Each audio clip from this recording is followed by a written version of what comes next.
আচ্ছা, এটা কি ওইটাই আগের দিনেরটা? দেখে দাও।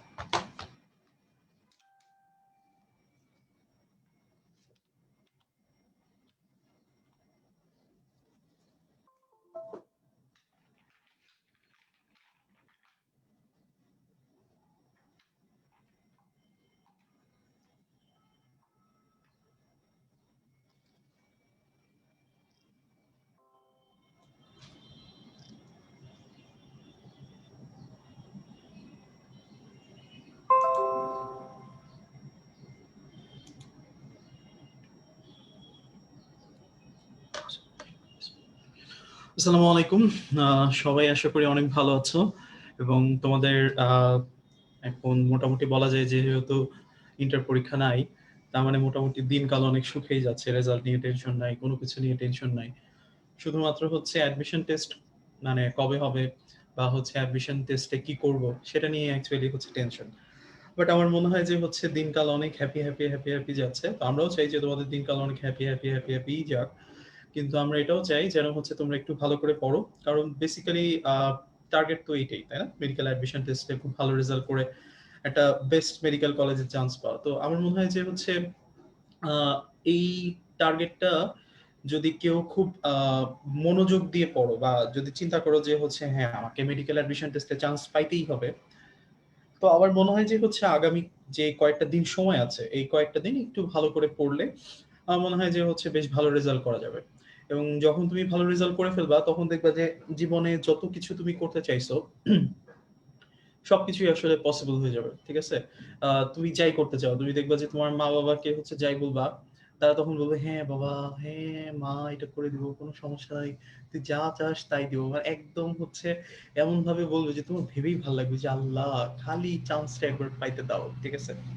তো তোমাদেরকে বলছিলাম কিনা যে আমি যখন হচ্ছে মেডিকেল অ্যাডমিশন টেস্টে পড়া শুরু করি, তো আমার আব্বু আম্মু বলছিল যে হচ্ছে তুই মেডিকেল অ্যাডমিশন ভালো কর, তুই যা চাইবি তাই দিব। তো চিন্তা করলাম যে আচ্ছা এত বড় অপরচুনিটি, তো তখন বাসায় ল্যাপটপ ছিল, তো ল্যাপটপ চাই তো লাভ নাই, গেজেটও ছিল, গেজেট চাইও লাভ নাই, কি চাই? তো ভাবলাম একটা বড় দাও মারি। বললাম যে আব্বা, যদি ডিএমসি তে চান্স পাই তাহলে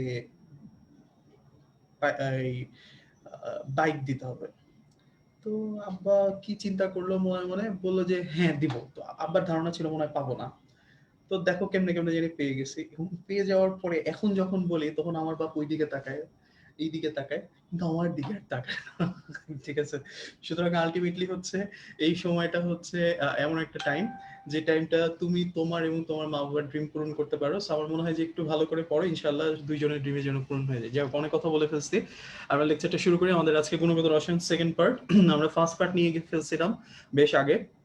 সেকেন্ড পার্টটা আজকে আমরা নিয়ে শেষ করব। কি কি পড়তে হবে বা কিভাবে পড়তে হয়, ইম্পর্টেন্স কি অধ্যায়, ওটা তখনই বলছি ভাই, এখন আর বলার কোনো প্রয়োজন নেই। জাস্ট একটা কথাই বলি, মেডিকেল অ্যাডমিশন টেস্টে কেমিস্ট্রিতে ভালো করতে চাও তো এই অধ্যায় ভালো করে পড়তে হবে। কেমিস্ট্রি ফার্স্ট পেপারের মেইন চ্যাপ্টার তোমাকে ভালো করে পড়তে হবে, গুণগত রসায়ন সেকেন্ড পার্ট। ওকে, আচ্ছা শুরু করি তাইলে। আমাদের আজকের অধ্যায় গুণগত রসায়ন দ্বিতীয় অংশ। আমি ডাক্তার মোহাম্মদ রাইসুল আরাফাত রিয়াদ। শুরু করি, হ্যাঁ? আচ্ছা, তোমরা 2.7 চলে আসো বইয়ের।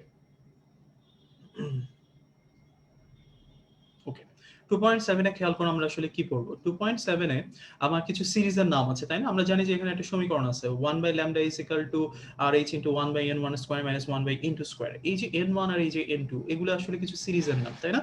যেমন আমরা সবাই জানি সিরিজগুলোর নাম কি, Lyman, Balmer, passion, ব্রকেট, fun, Humphreys, তাই না? তাহলে আমাকে এই সিরিজগুলোর নাম আসলে সিরিয়াল বাই জানতে হবে। যেমন এখানে দেখো সিরিয়াল বাই বলা আছে, Lyman, Balmer, Paschen, Brackett, Pfund, Humphreys. তাহলে তোমাকে প্রশ্ন কিভাবে করবে, বলবে প্রথম সিরিজের নাম কি, তোমাকে কি অ্যান্সার করতে হবে, লাইম্যান সিরিজ। দ্বিতীয় সিরিজের নাম কি, বামার সিরিজ। তৃতীয় সিরিজ কি, প্যাশন। এইভাবে করে সিরিজগুলোর নাম ক্রমানুসারে পড়তে হবে। ঠিক আছে? প্রশ্ন এগুলাই, একদম ইজি কোয়েশ্চেন। ওকে, আচ্ছা আর কি পড়বো এখান থেকে ভাইয়া? আরেকটা জিনিস যেটা পড়তে হবে সেটা হচ্ছে দেখো, এই যে অতি বেগুনি দৃশ্যমান এই দুইটা শব্দ আছে না, এই দুইটা শব্দ হাইলাইট করে রাখো। কেন? কারণ তোমাকে জিজ্ঞেস করতে পারে অতি বেগুনি অঞ্চল অবস্থিত কোন সিরিজে, তাহলে তোমাকে তখন অ্যান্সার করতে হবে লাইবেন। আবার তোমাকে জিজ্ঞেস করতে হবে কোন সিরিজটা দেখা যায় বা দৃশ্যমান, তখন তোমাকে অ্যান্সার করতে হবে বামার। বাকিগুলো পড়ার প্রয়োজন হয় না, কারণ বাকি সবাই হচ্ছে অবলোহিত অঞ্চল। ঠিক আছে, তাহলে আমি দুইটাই মনে রাখবো। ওকে, আচ্ছা নিচেরটাতে চলে আসি। দেখো এই যে বক্সটা আছে, এই বক্সটা কিভাবে পড়বো? এই বক্সটা অ্যাকচুয়ালি এত ইম্পর্টেন্ট না, প্রথম কথা। তারপরে অ্যাডমিশন টেস্ট ভাই একটা স্টার থাকলেও পড়তে হবে। এটা হচ্ছে যদি মোস্ট ইম্পর্টেন্ট 3টা স্টার হয়, এটা একটা স্টার। ঠিক আছে, তাহলে দেখো এখানে আমার এত বড় বক্সের মধ্যে আমি পড়বো হচ্ছে এইটা, প্রথমটা, সৃষ্ট রেখার বর্ণ। ঠিক আছে, এই দুইটা বেসিক্যালি। আর তরঙ্গ সংখ্যাটা তোমরা জাস্ট একটু মুখস্থ করতে পারো, বুঝেও করতে পারো। যেমন এখানে খেয়াল করো, সবগুলাই কিন্তু বামার সিরিজে যাচ্ছে, তাই না? সবগুলোর n1 হচ্ছে 2। আর এখানে হচ্ছে ক্রমানুযায়ী হচ্ছে শেলগুলা বড় হচ্ছে। যেমন এম শেল 3 বলা হয়েছে কেন ভাই? আমরা সবাই জানি কে মানে এক প্রথম সিরিজ, এল মানে দ্বিতীয় সিরিজ, এম মানে তৃতীয় সিরিজ। ওই যে অরবিটের নাম K L M N O P, তাই না? মনে আছে না? তাহলে এম মানে হচ্ছে তৃতীয় শেল থেকে কই যাচ্ছে? বামার সিরিজ মানে 2 এ যাচ্ছে। আবার এন মানে 4 কই যাচ্ছে? 2 এ যাচ্ছে। এন ও মানে হচ্ছে 5 2 এ যাচ্ছে। পি মানে 6 2 এ যাচ্ছে। তাহলে সবাই 2 এ যায় এবং সিরিয়ালটা হচ্ছে MNOP। ওকে, তোমাকে মনে রাখতে হবে এই MNOP থেকে যদি এল এ যায়, তাহলে এই যে বর্ণটা সৃষ্টি হয় সেই বর্ণটার রং কি হবে? তোমার পড়ার টপিক হচ্ছে এতটুকুই। ঠিক আছে, তাহলে আসো আমরা একটু কষ্ট করে ওই জিনিসটা পারার জন্য এইখানে একটা কথা আছে, এটা একটু দেখে ফেলি। তোমরা দেখো ভাইয়া, হাইড্রোজেন পরমাণুর বামার সিরিজে সৃষ্ট রেখার বর্ণ। আমি এখানে একটা সংখ্যা লিখছি ৭৪২১, তাই না? এই যে ৭৪২১ আমি কেন লিখছি? এটা লিখার কারণটা হচ্ছে ভাইয়া, খেয়াল করো, আমি রংধনুর 7টা কালার আছে, তাই না? আমি যদি লিখি বে, নি, আ, স, অ, কলা, তাই না? তাহলে এইখানে ৭৪২১ মানে হচ্ছে 7 নম্বর বর্ণটার নাম হচ্ছে এইটা লাল, 4 নম্বর কালারটার নাম হচ্ছে সবুজ বা নীলাভ সবুজ 4, 2 নম্বর কালারটার নাম হচ্ছে বেগুনি নীল, তার মানে হচ্ছে 2, আর 1 নম্বর কালারটার নাম হচ্ছে বেগুনি, তার মানে 1। তাহলে এইখানে দেখো তো প্রথম সারি থেকে চতুর্থ সারি এইভাবে যখন যাচ্ছে, কি সিরিয়ালে যাচ্ছে? লাল, নীলাভ সবুজ, নীল, বেগুনি, তার মানে ৭৪২১। তাহলে আমার এত বড় বক্সের মধ্যে পড়া কি? এই যে এইটা ৭৪২১, এই শব্দটা একটু খেয়াল রাখা। ঠিক আছে, তাহলে আলটিমেটলি এগুলা একদম ইজি পড়া। আমার মনে হয় এগুলাতে তোমাদের কারোরই কোনো প্রবলেম হবে না ইনশাআল্লাহ। ওকে, আচ্ছা আমরা এখান থেকে আরেকটা জিনিস পড়তে যাই, যেটা হচ্ছে রিডবার্গের ধ্রুবক। ঠিক আছে, নরমালি যদি রিডবার্গের ধ্রুবকের কথা বলে বা RH এর কথা বলে ভাইয়া, তখন RH এর যে মানটা আছে সেটা হচ্ছে কি? RH এর মানটা হচ্ছে এটা, যে 1.09678 ইন্টু 10 টু দি পাওয়ার, এই জিনিসটাই important, 10 to the power -2 per nanometre. তাহলে ইম্পর্টেন্ট হচ্ছে এইটাই, কারণ এটা বইয়ে আছে। বাট পার মিটার একক বা মিটার এককটা স্যারদের কাছে প্রিয়, তাহলে দিয়ে দিতে পারে। আবার অনেক একক বইতে সেন্টিমিটার এককে আছে, সেটাও দিতে পারে। তাহলে আমরা 3টা মানই জানবো। ঠিক আছে, তাহলে দেখো আমি যদি নরমালি, এটা আমরা সবাই জানি তাই না, 1 মিটার সমান সমান 10 টু দি পাওয়ার 9 ন্যানোমিটার, তাই না ভাইয়া? তাইলে 1 মিটার সমান সমান 10 টু দি পাওয়ার 9 ন্যানোমিটার, এই কথাটা হচ্ছে একটা নরমাল কথা। তোমাকে খেয়াল রাখতে হবে যদি আমি কনভার্সন করি তাহলে আমাকে কত দিয়ে গুণ দিতে হতো? 10 টু দি পাওয়ার 9 দিয়ে, তাই না? এখন কথা হচ্ছে আমি এইটাকেই উল্টা করে কি এটা লিখতে পারি 1 nanometre is equal to 10 to the power -9 metre. লেখা যায় না ভাইয়া? এটাই তো কনভার্সন। তাহলে আমি তো ন্যানোমিটার থেকে পার মিটার এককে নিয়ে আসবো। তাহলে এখন খেয়াল করো, এটা তো ন্যানোমিটার, এটা হয়ে যাবে কি পার ন্যানোমিটার। পার ন্যানোমিটার মানে কি ভাইয়া? 1 বাই ন্যানোমিটার, তাই না? এইটাকেই আমরা কি লিখি? 1 পার ন্যানোমিটার। কথাটা ঠিক আছে না ভাইয়া? তাহলে দেখো, তাহলে মিটার কি হবে? পার মিটার, তাহলে 1/মিটার।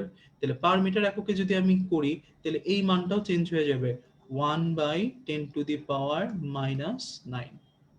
তাহলে আলটিমেটলি আমার সংখ্যাটা হবে 10⁻⁹। ঠিক আছে? তার মানে তুমি যদি পার ন্যানোমিটার থেকে কখনো পার মিটারে কনভার্ট করতে চাও তোমাকে গুণ দিতে হবে 10⁹ দিয়ে। এইটা হচ্ছে বেসিক কথা। ঠিক আছে? তাহলে আমি যদি এটাকে 10⁹ দিয়ে গুণ দেই ভাইয়া, তাহলে আমার কত আসে? -2 থেকে -9 গেলে 10⁷। ঠিক আছে? আর সেন্টিমিটার মানে অবশ্যই হচ্ছে মিটার একক যেটা আছে সেইটার 100 ভাগের 1 ভাগ, তাই না? তাহলে এইখানে আমার গুণ হবে হইতেছে 10⁻, সরি, এখানে আমার গুণ হবে হচ্ছে 10⁻²। সেন্টিমিটারে পাইতে গেলে তাহলে সেন্টিমিটারের মান হবে 10⁵। ওকে? তাহলে এই কনভার্সন গুলা কিন্তু খুব ইম্পর্টেন্ট। ঠিক আছে? স্যাররা কিন্তু পরীক্ষার হলে এই কনভার্সন গুলো চাইতে বসতে পারে। এখন তুমি চাইলে বুঝেও করতে পারো, তুমি চাইলে মুখস্থও করতে পারো। আমার মনে হয় যেহেতু অনেক পড়া আমাদেরকে বুঝে পড়তে হবে, এইটা আমি আর বুঝে না পড়ে একটু কষ্ট করে মুখস্থ করে ফেলবো। এই জন্য আমি মনে রাখবো মানটা হবে 10⁻7 পার মিটার, 10⁵ পার সেন্টিমিটার। ওকে? আচ্ছা, ঠিক আছে। তাহলে আমার এই দুইটা পড়া শেষ হয়ে গেল। এখানে আমার এতটুকু পড়লে মোর দ্যান এনাফ। আমি চলে যাই হচ্ছে 2.8। ওকে? তাহলে 2.7 থেকে অবশ্যই আমি কি কি টপিক পড়বো, সিরিজগুলোর নাম সিরিয়াল বাই পড়বো ভাইয়া। তারপরে হচ্ছে কোন সিরিজ কোন অঞ্চলে অবস্থিত সেটা পড়বো। আর এই বক্সে ৭৪২১ এই কথাটা পড়বো, রিড বা ধ্রুবকের মানটা পড়বো। ওকে? আচ্ছা, আমরা চলে আসি হচ্ছে 2.8। 2.8 এ আমার হাইলাইটেড পয়েন্ট হচ্ছে হেডলাইনটা, জাল টাকা শনাক্তকরণে কোন রশ্মিটি ব্যবহৃত হয়? অ্যান্সার হচ্ছে ইউভি রশ্মি। Very very important. ওকে? আচ্ছা, এবার আমরা চলে আসি হচ্ছে নিচে, দেখো একটা হেডলাইন লাগানো আছে, কারেন্সি নোটে সিকিউরিটি ডিভাইস রূপে অপটিক্যাল সেন্সর হিসেবে কোন যৌগটি ব্যবহৃত হয়? অ্যান্সারটা হচ্ছে ফসফোর। ওকে? তোমাকে কিন্তু পরীক্ষা জিজ্ঞেস করবে টাকার মধ্যে কোন রাসায়নিক পদার্থ থাকে যে কারণে জাল টাকা থেকে সেটা ইউভি রশ্মির মাধ্যমে শনাক্ত করা যায়? অ্যান্সার হচ্ছে ফসফোর। ওকে? আচ্ছা, এখন ফসফোর তো শুধু পড়লে হবে না, আমাকে ফসফোর থেকে কিছু ইম্পর্টেন্ট টপিক জানতে হবে। পরের পেজে চলে আসে ভাইয়া। ফসফোর থেকে কি জানবো? ফসফোর থেকে প্রথম কথাটাই হচ্ছে তার তরঙ্গ দৈর্ঘ্য কত, এটা জানতে হবে। খুব ইম্পর্টেন্ট, ডাবল স্টার দিয়ে রাখো। তাহলে ফসফোরের তরঙ্গ দৈর্ঘ্য হচ্ছে 230 থেকে 375 ন্যানোমিটার। ওকে? আচ্ছা, আমার মনে হয় যে হচ্ছে তোমরা কেউ কেউ লিখতেছো যে ভাইয়া দেখা যাচ্ছে না। আমি কিন্তু হচ্ছে আমার নিজের মোবাইল দিয়েও হচ্ছে চেক করতেছি যে দেখা যাচ্ছে কিনা। দেখা কিন্তু যাচ্ছে। ঠিক আছে? তোমরা একটু কষ্ট করে তোমাদের মোবাইলটা একটু জুম করে নাও, বড় করে নাও স্ক্রিনটা, তাহলে আমার মনে হয় হচ্ছে দেখা যাবে। ওকে? আচ্ছা, ওয়েল, এবার চলে আসুন নিচে। রাসায়নিকভাবে ফসফর তৈরিতে বিভিন্ন জটিল ধাতব আয়ন এবং অক্সাইড ল্যান্থানাইড আয়নের মিশ্রণে ব্যবহৃত হয়। ঠিক আছে? তাহলে আমাকে কষ্ট করে একটু জানতে হবে যে কোন কোন ধাতব আয়ন নরমালি আমরা ফসফর যৌগের মধ্যে ইউজ করি এবং সেগুলোর কালার কি। তুমি নামটা শুধু পড়বা, সংকেতটা পড়ার প্রয়োজন নাই, আর কালারটা পড়বা। ঠিক আছে? More than enough. এর বাইরে কিছু পড়ার প্রয়োজন নাই। পড়বো কম। ঠিক আছে? আমরা এখন হচ্ছে সব পড়ার মতো সময় নেই। আমাদেরকে পড়তে হবে খুব সিলেক্টিভ। আমরা কম পড়বো, বেশি মনে রাখবো, যেন ভালো রেজাল্ট করা যায়। ওকে? কিন্তু ইম্পর্টেন্ট টপিক পড়বো। তাহলে খেয়াল করো, এখানে আছে আমার ইউরোপিয়াম আয়ন, এর সাথে আছে ইথেরিয়াম অক্সাইড, তাই না? এখানে আছে আমার ইউরোপিয়াম আয়ন, তার সাথে একটা বড় যৌগ বেরিয়াম ম্যাগনেসিয়াম অ্যালুমিনিয়াম অক্সাইড। এখানে আমার টার্বিয়াম আয়ন, তার সাথে অনেক বড় একটা যৌগ সেলেনিয়াম ম্যাগনেসিয়াম অ্যালুমিনিয়াম অক্সাইড। ঠিক আছে? তাহলে আমার তো এত বড় কিছু পড়ার প্রয়োজন নাই। আমি কালার কিভাবে মনে রাখবো? খেয়াল করো, ইউরোপিয়াম 3+, দুই ভাবে মনে রাখা যায়। আরেকটা হচ্ছে ইউরোপিয়াম 2+, যেটার জারণ সংখ্যা বেশি সেটার কালারটা ডিপ। তাহলে লাল আর নীলের মধ্যে ডিপ কালার অবভিয়াসলি কি লাল। তাহলে জারণ সংখ্যা বেশি, তাহলে কালার হবে ডিপ কালার লাল। ঠিক আছে? জারণ সংখ্যা কম, তার মানে কালারটা হালকা হবে, তার মানে হচ্ছে নীল। ঠিক আছে? তাহলে ইউরোপিয়াম 3+, বেশি জারণ সংখ্যা লাল, ইউরোপিয়াম 2+, কম জারণ সংখ্যা নীল। এভাবে মনে রাখতে পারো। অথবা আমি যেটা মনে রাখতাম, এই যৌগটার নাম মনে রাখতাম, ইটেরিয়াম। ইট, তাহলে ইটের কালার কি ভাইয়া? লাল। তাহলে ইটেরিয়াম অক্সাইডের সাথে যেটা আছে এটার কালার হচ্ছে লাল। পড়া শেষ। তাহলে বাকি যেটা ইউরোপিয়ান থাকবে এটার কালার হচ্ছে নীল। ঠিক আছে? মুখস্থ করবো কোনটা? টার্বিয়াম 3+, এটার কালার হচ্ছে সবুজ। তাহলে মুখস্থ করা কিন্তু একটা, টিবি 3+, কি? সবুজ। আর ইউরোপিয়াম 3+, জারণ সংখ্যা বেশি, তার মানে লাল। ইউরোপিয়াম 2+, জারণ সংখ্যা কম, তার মানে নীল। ঠিক আছে? আচ্ছা, এখন সেকেন্ড কথা হচ্ছে কোনটার জারণ সংখ্যা কি সেটা কেমনে মনে রাখবো। আচ্ছা, এটা মনে রাখার জন্য সবচেয়ে সোজা টেকনিক হচ্ছে বিইএমজি, এই দুইটা একটু খেয়াল করা। তোমাদের মনে আছে না, আমি লাস্ট ক্লাসে হচ্ছে গ্রুপ নির্ণয় পড়াইছিলাম, তখন আমি পড়াইছিলাম যে ম্যাগনেসিয়ামের গ্রুপ বা বেরিয়ামের গ্রুপ হচ্ছে 2, তাই না? এরা গ্রুপ 2 মৌল। তাহলে 2 মোলের গ্রুপ 2 যেহেতু উপরের সংখ্যা কত 2 না, তাহলে এই ইউরোপিয়ামের পাশে কত হবে 2 প্লাস হবে। ওকে, মনে রাখার অনেক টেকনিক আছে। ওকে, তুমি জাস্ট হচ্ছে ঠান্ডা মাথায় 2-3 বার এই মনে রাখার টেকনিকগুলো একটু খেয়াল করবা, দেখবা পরবর্তীগুলো ইনশাআল্লাহ এমনিই হয়ে গেছে। ওকে, আচ্ছা, এবার আমরা চলে আসি হচ্ছে পরের পেজে। পরের পেজে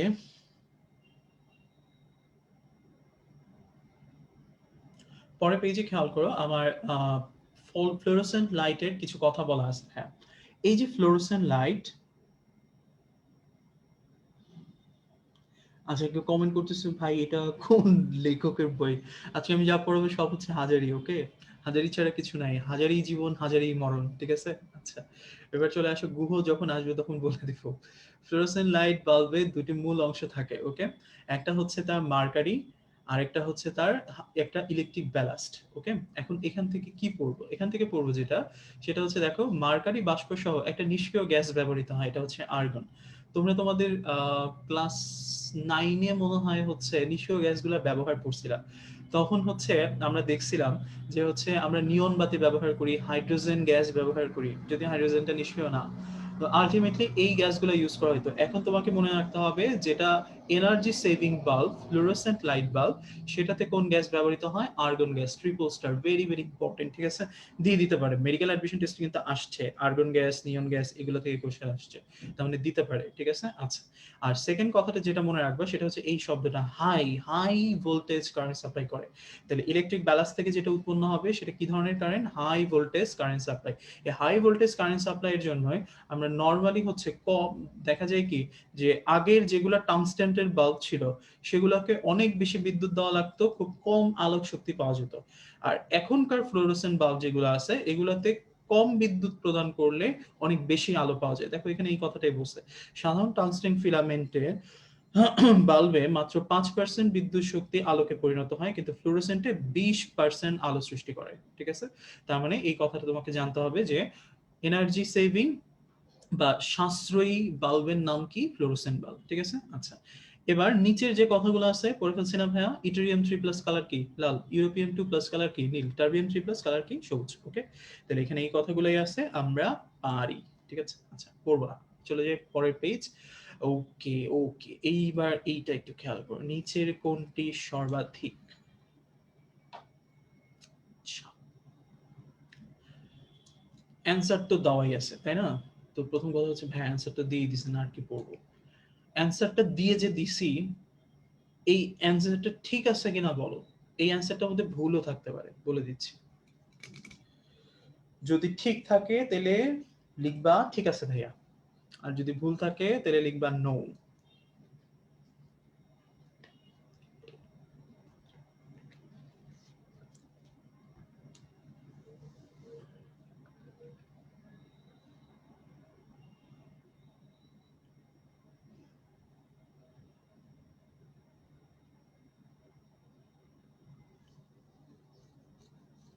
আচ্ছা, একজন লিখছো MNO শেল থেকে N2 তে গেলে কি কালার হয়, এটা কিন্তু আমি বলছি ভাইয়া তাই না, আমি কিন্তু ক্লাসের মধ্যেই বলে দিয়েছিলাম যে হচ্ছে ওই যে 7421, তুমি যদি এম থেকে এলে যাও তাহলে কালার হবে লাল, তুমি যদি এন থেকে এলে যাও তাহলে, বা এন থেকে যদি হচ্ছে তুমি এলে যাও বা দুইয়ে যাও তাহলে তোমার কালার হবে হচ্ছে নীলাভ সবুজ, ঠিক আছে। এটা ওই ওই ছন্দটাই ছিল এই জন্য। আচ্ছা, এইটা বুঝছি না। আচ্ছা, 7421 বুঝতেছো না, সিম্পল ভাই, তুমি বেনিয়া সহকলা লিখো। হুম, বেনিয়া সহকলা লিখে প্রতিটার নিচে নাম্বারিং করো, ঠিক আছে। এইবার 7 নম্বর কালারের নাম কি, লাল, দেখো ওইটা কোথায় আছে, প্রথম সারিতে। তারপরে হচ্ছে 4 নম্বর লিখছি, কোথায় আছে, দ্বিতীয় সারিতে, তার মানে নীলাভ সবুজ। তারপরে কি 2 নম্বর, তার মানে হচ্ছে নীল, তার মানে তারপরে হচ্ছে 1 নম্বর চতুর্থ সারি, দেখো হচ্ছে লাল। এটাই হচ্ছে 7421। ওকে, অ্যান্সার কি ঠিক আছে কিনা, তাড়াতাড়ি তাড়াতাড়ি তাড়াতাড়ি তাড়াতাড়ি। ওকে, লিখছো ঠিক আছে, ভেরি গুড। ওকে, কেন ঠিক আছে খেয়াল করো, নিচের কোনটির শক্তি সর্বাধিক। আমরা 4টা অপশন দিছি, কিন্তু এখান থেকে আমার অ্যান্সার যেটা বের করব সেটা আসবে এই জায়গাটা থেকে। আমরা সকলেই জানি যে হচ্ছে প্লাঙ্কের যে সমীকরণ সেটা হচ্ছে E = h new, E = hc/λ। এই এই সূত্রের ম্যাথ করতে হবে। তোমরা প্রতিটা সূত্রের ম্যাথ করবা না, ঠিক আছে, এখন আর ইন্টারের প্রিপারেশন নাই। ছোট ছোট যে সূত্রগুলো আছে যেগুলো মেডিকেল অ্যাডমিশন টেস্টে আসবে শুধুমাত্র সেগুলাই করবা। এতদিন আমরা সব ম্যাথ তোমাদেরকে করাই দিছি, যা প্রবলেম বলছো সেগুলো বলে দিছি। এখন অ্যাটিপিক্যাল যে ম্যাথগুলো আছে, বড় ম্যাথগুলো আছে, যেগুলো তুমি ক্যালকুলেটর ছাড়া করতেই পারবে না, সেগুলোর দিকে ফিরাও তাকাবে না, ঠিক আছে? কারণ ওগুলো আসবে না। ওগুলো যদি আসে তুমিও পারবে না, কেউই পারবে না, কারণ ক্যালকুলেটর ছাড়া সম্ভব না। এখন আমি যদি তোমাকে বলি mvr is equal to nh/2i/, এইখানে তোমার আহ ব্যাসার্ধের মান নির্ণয় করো, তখন তুমি চিন্তা করো 2i/mv, এত বড় বড় পাওয়ারের মান ক্যালকুলেশন করা সম্ভব? আর যদি সম্ভব হয়ও সেটা কতক্ষণে সম্ভব, ঠিক আছে? তার মানে আলটিমেটলি হচ্ছে এই টাইপের ম্যাথ আমি করবই না, আমি ছোট ছোট ম্যাথ করব। তোমার হয়তো বা হচ্ছে বলা আছে যে ফ্রিকোয়েন্সির মান দেওয়া আছে, আলোর বেগ তো আমি জানি, তোমার শক্তির পরিমাণ কত, অথবা শক্তির মান দেওয়া আছে, ফ্রিকোয়েন্সির মানটা বের করো, আমি হচ্ছে ওইখান থেকে বের করব, ঠিক আছে? কিন্তু বড় বড় ম্যাথ এগুলো করা যাবে না। ওকে, তাহলে খেয়াল করো E is equal to h new, তার মানে E is equal to hc/λ, তাই না? তাহলে খেয়াল করো h আর c দুইটাই হচ্ছে ধ্রুব মান, তাই না? প্লাঙ্কের ধ্রুবক আলোর বেগ। তাহলে সমীকরণটার সম্পর্ক হচ্ছে শক্তি তার তরঙ্গ দৈর্ঘ্যের ব্যস্তানুপাতিক, তাই না? তাইলে খেয়াল করো গত ক্লাসে আমি একটা ছন্দ বলছিলাম, মাগুরার অতি সুন্দর দৃশ্য অবচেতন মন রাঙায়, তাই না? মাগুরার অতি সুন্দর দৃশ্য অবচেতন মন রাঙায়। তাহলে ম দিয়ে কি ছিল? মহাজাগতিক। গ দিয়ে গামারস্যি। র দিয়ে রঞ্জন। অতি অতিবেগুনি। দৃশ্য দৃশ্যমান। অব অবলোহিত। মন মাইক্রোওয়েভ। রাঙায় রেডিও ওয়েভ, তাই না? এই যে নামগুলো ছিল, এদের যে তরঙ্গ দৈর্ঘ্যের মানটা ছিল ভাই, এই মানগুলো তুমি একটু চিন্তা করো যে সবগুলাই কিন্তু বড় থেকে ছোট হচ্ছিল, তাই না? সরি, ছোট থেকে বড় হচ্ছিল, তরঙ্গ দৈর্ঘ্যের মানগুলো বাম থেকে ডানের দিকে বাড়ছিল।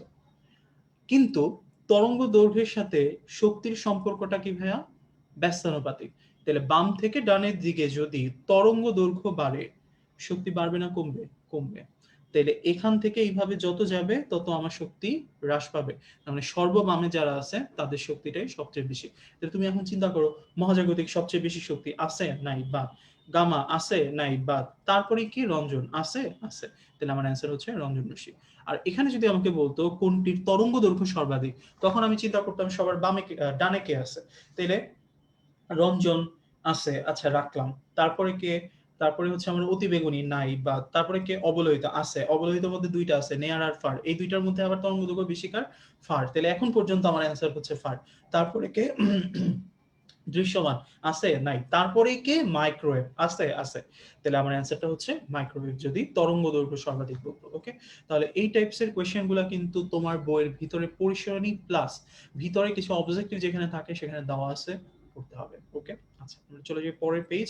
সবাই হাজারি স্যার 2.9টা বের করো। ওকে, 2.9 এ খেয়াল করো, আজকে পড়া খুব সোজা। ওকে, খালি হচ্ছে দেখবা, দেখতে দেখতে হচ্ছে দেখবা যে হচ্ছে 1 ঘন্টার মধ্যে হচ্ছে একদম সব শেষ হয়ে যাবে। ওকে, আচ্ছা 2.9 চিকিৎসা ক্ষেত্রে আইআর রশ্মির ব্যবহার। দেখো কয়টা স্টার দিছে, আমি নিজেই 4টা star. Very very important.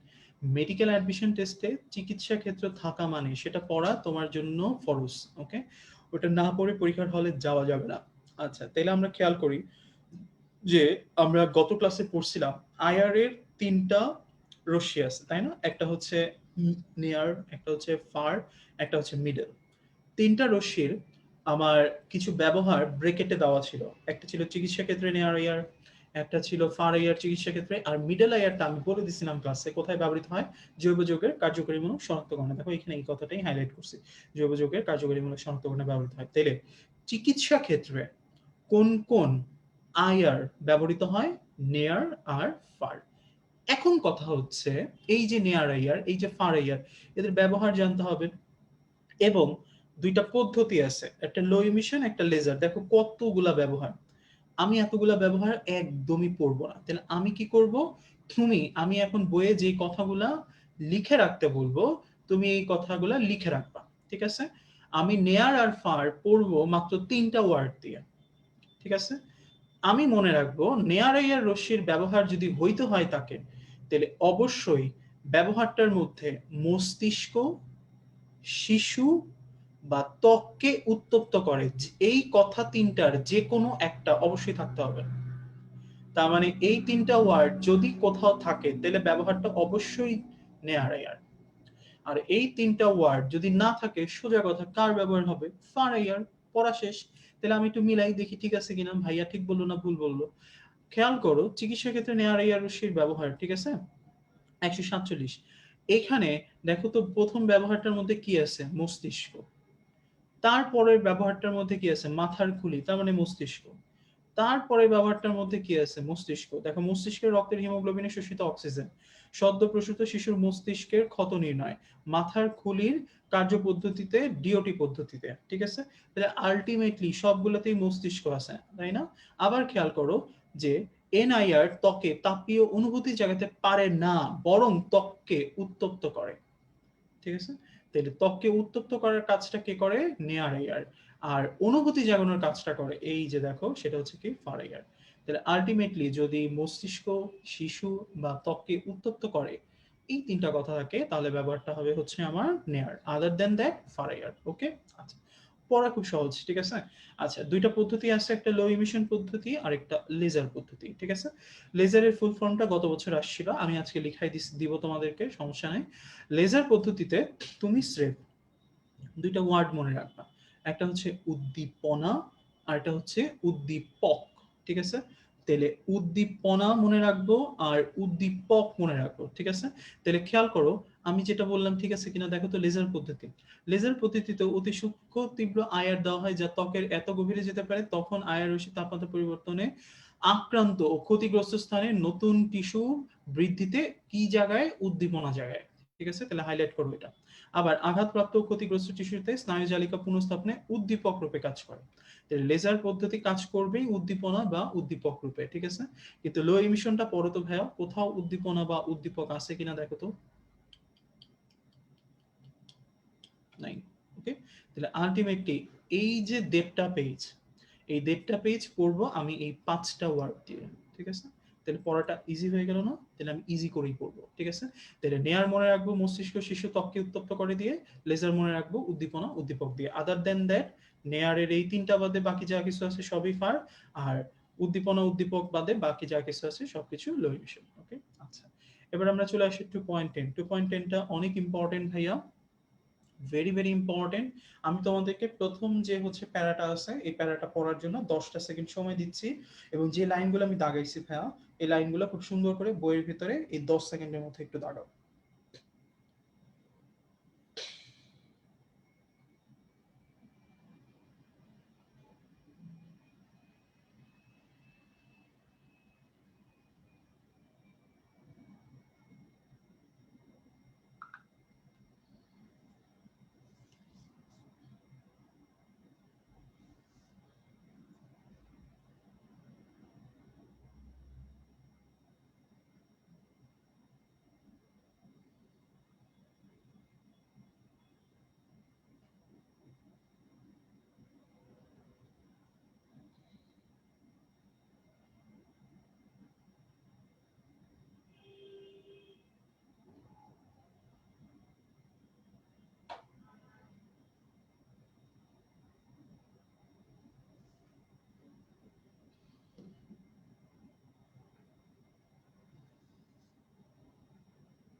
Okay, আচ্ছা, এমআরআই এর ক্ষেত্রে খেয়াল করে আমি যেই অংশগুলো দাগাইছি এগুলোই হচ্ছে মোস্ট ইম্পর্টেন্ট টপিক। ওকে, তাহলে এমআরআই এর ক্ষেত্রে প্রথমত আমাকে জানতে হবে এর ফুল ফর্মটা কি, ম্যাগনেটিক রেজোন্যান্স ইমেজিং।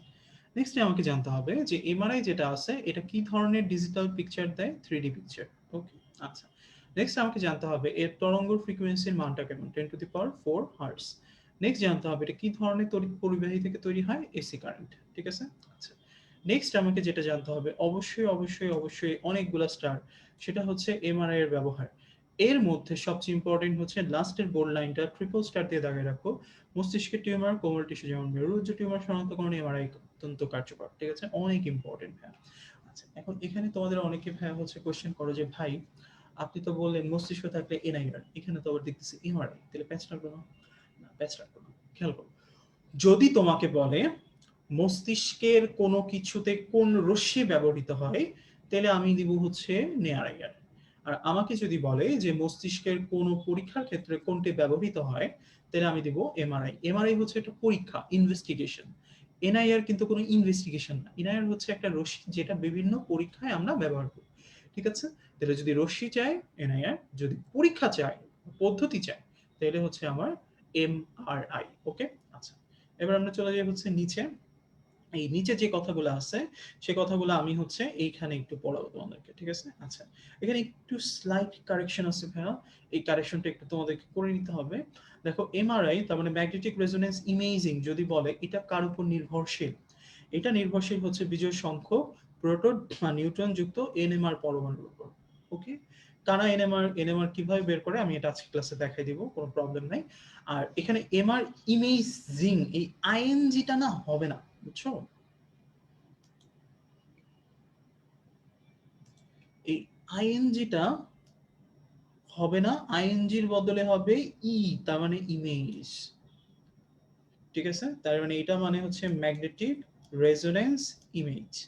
এটা মানে হচ্ছে ম্যাগনেটিক রেজোনেন্স ইমেজিং। ঠিক আছে? তাহলে এটা ইমেজ হবে। ওকে? একটু কারেকশন করে নাও, এটা ইমেজ। ঠিক আছে? তাহলে ম্যাগনেটিক রেজোনেন্স ইমেজ তার উপর নির্ভরশীল রেজোনেন্স সৃষ্টিকারী নিউক্লিয়াসের স্বস্তিকাল আর ঘনমাত্রার উপর। তাহলে খেয়াল রাখতে হবে যদি আইএনজি থাকে, এটা হচ্ছে আইএনজি, যদি আইএনজি থাকে তাহলে অ্যান্সার হবে এনএমআর। আর যদি ই থাকে তাহলে পয়েন্ট হচ্ছে দুইটা স্বস্তিকাল আর ঘনমাত্রার উপর। ওকে? আচ্ছা, একটু খেয়াল রাখলেই চলবে। ঠিক আছে? তাহলে আলটিমেটলি এটা একটু খেয়াল রাখবা। আচ্ছা, আর কি পড়বো, কোনটা এনএমআর? এখন এইটা দেখার জন্য আমি একটু কষ্ট করে পরের স্লাইডটাতে চলে যাচ্ছি, তারপরে দেখাচ্ছি। দেখো এখানে ওই যে আমি যে কথাটা বললাম, এমআর ইমেজ মান নির্ভর করে রেজোনেন্স স্বস্তিকাল আর নিউক্লিয়াসের ঘনমাত্রার উপর। আর এই লাইনটা একটু দাগায় রাখো, যেহেতু ক্ষতিগ্রস্ত রোগাক্রান্ত টিস্যুতে পানির পরিমাণ বেড়ে যায় তখন পার্শ্ববর্তী টিস্যুর চেয়ে অসুস্থ অংশে রেডিও ফ্রিকোয়েন্সি শোষণ তীব্রতা বেশি হয়। ঠিক আছে? সবসময় মনে রাখবো হ্যাঁ, যে কোনো জায়গায় যখন হচ্ছে কোনো অসুস্থ কোষ থাকে, যেমন তোমরা এটা প্রতিরক্ষাতে পড়ছো তাই না, যে যে কোনো জায়গায় যদি আঘাত লাগে বা যে কোনো জায়গায় যদি ইনফেকশন হয়, ওই জায়গাতে কিছু চেঞ্জ আসে, যেমন জায়গাটা লাল হয়ে যায়, জায়গাটাতে ব্যথা হয়, ফুলে যায়। তো এগুলো হচ্ছে আমরা বলি ইনফ্লামেটরি চেঞ্জ, তাই না? এই ইনফ্লামেটরি চেঞ্জগুলো যখন আসে তখন ওই জায়গায় ব্লাড সার্কুলেশনটার পরিমাণটা বেড়ে যায়। ঠিক আছে? কেন? কারণ ইনফ্লামেটরি যখন চেঞ্জ হবে তখন কিছু ইনফ্লামেটরি সেল আসে এখানে। যেমন হচ্ছে তোমার ম্যাক্রোফেজ, নিউট্রোফিল, বেসোফিল, এগুলো এগুলো ওইখানে এসে ইউসিনোফিল অ্যাকুমুলেশন করে। তো ওই যে সেলগুলা, এই সেলগুলা তো এমনি এমনি হাত পা নাই যে এভাবে চলে আসবে, তাকে কিছু নিয়ে আসতে হবে। তো তারা কি সেল? Blood cell. সো ওই জায়গাতে ব্লাডের যে সার্কুলেশন, এই সার্কুলেশনটা বেড়ে যায়।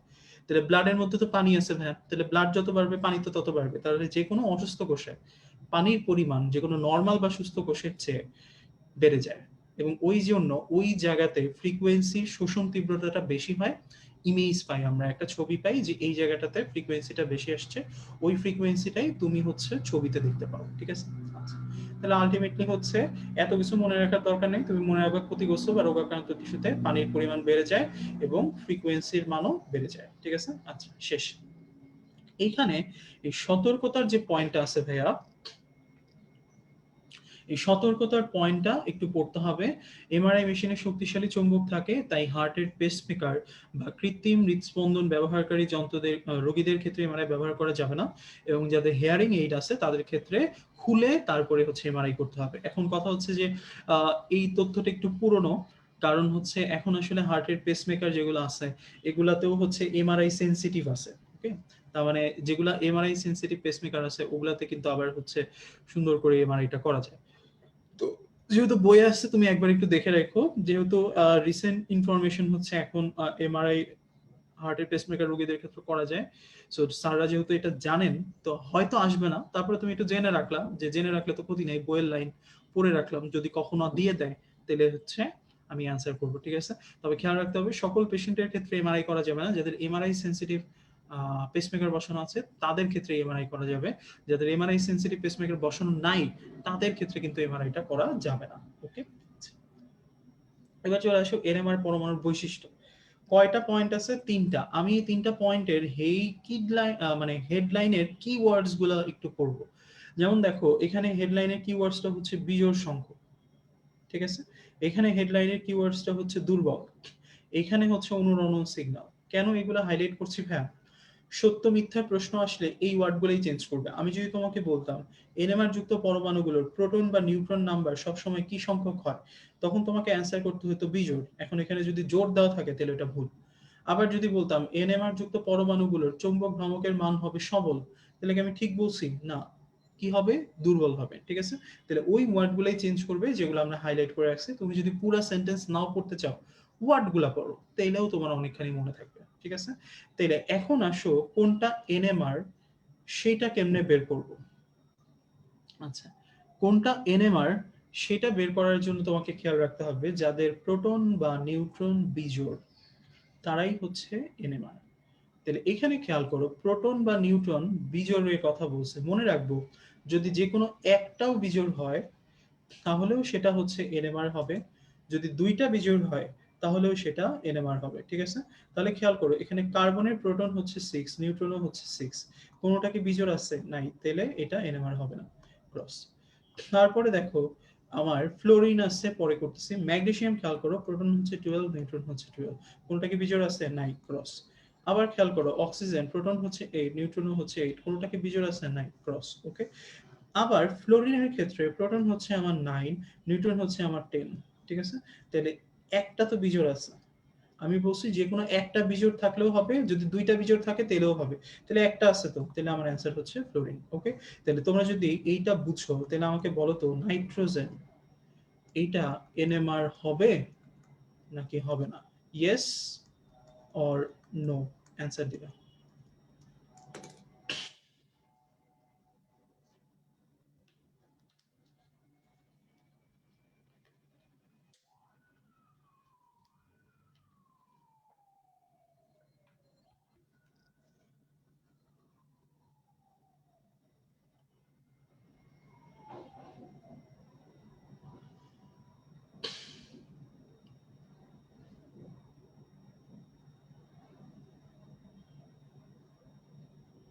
ওকে?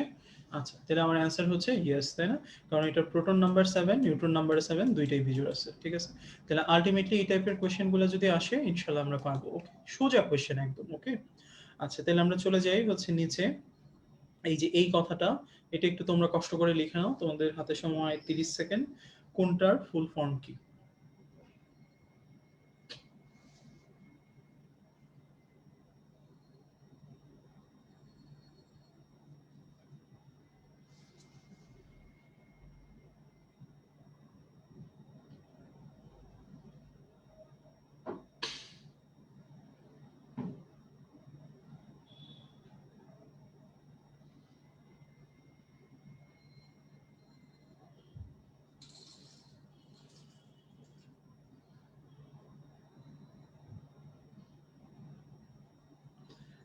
আচ্ছা ভাইয়া পেসমেকার খুলে করা যায় না? পেসমেকার তো অ্যাকচুয়ালি হচ্ছে ভাই আমরা এই জায়গাতে একটা ইনসিশন দিয়ে তারপরে হচ্ছে একদম সুন্দর করে ভিতরে বসায় দিয়ে আসি। এখন ওইটাই তোমার হচ্ছে যেটা পেসমেকার সেটাই হচ্ছে তোমার পরবর্তীতে হৃদস্পন্দন তৈরি করবে আরকি। ঠিক আছে? কিন্তু তুমি এটা এমন জিনিস না যে হচ্ছে বাসার থালাবাটি যেটা হচ্ছে ধরো কাজ করা শেষ হয়ে গেছে রেখে দিলাম, আবার এখানে লাগাই দিলাম এরকম না। ঠিক আছে? সো এটা খুলে করা যায় না। হেয়ারিং এইডটা খুলে করা যায়। আচ্ছা।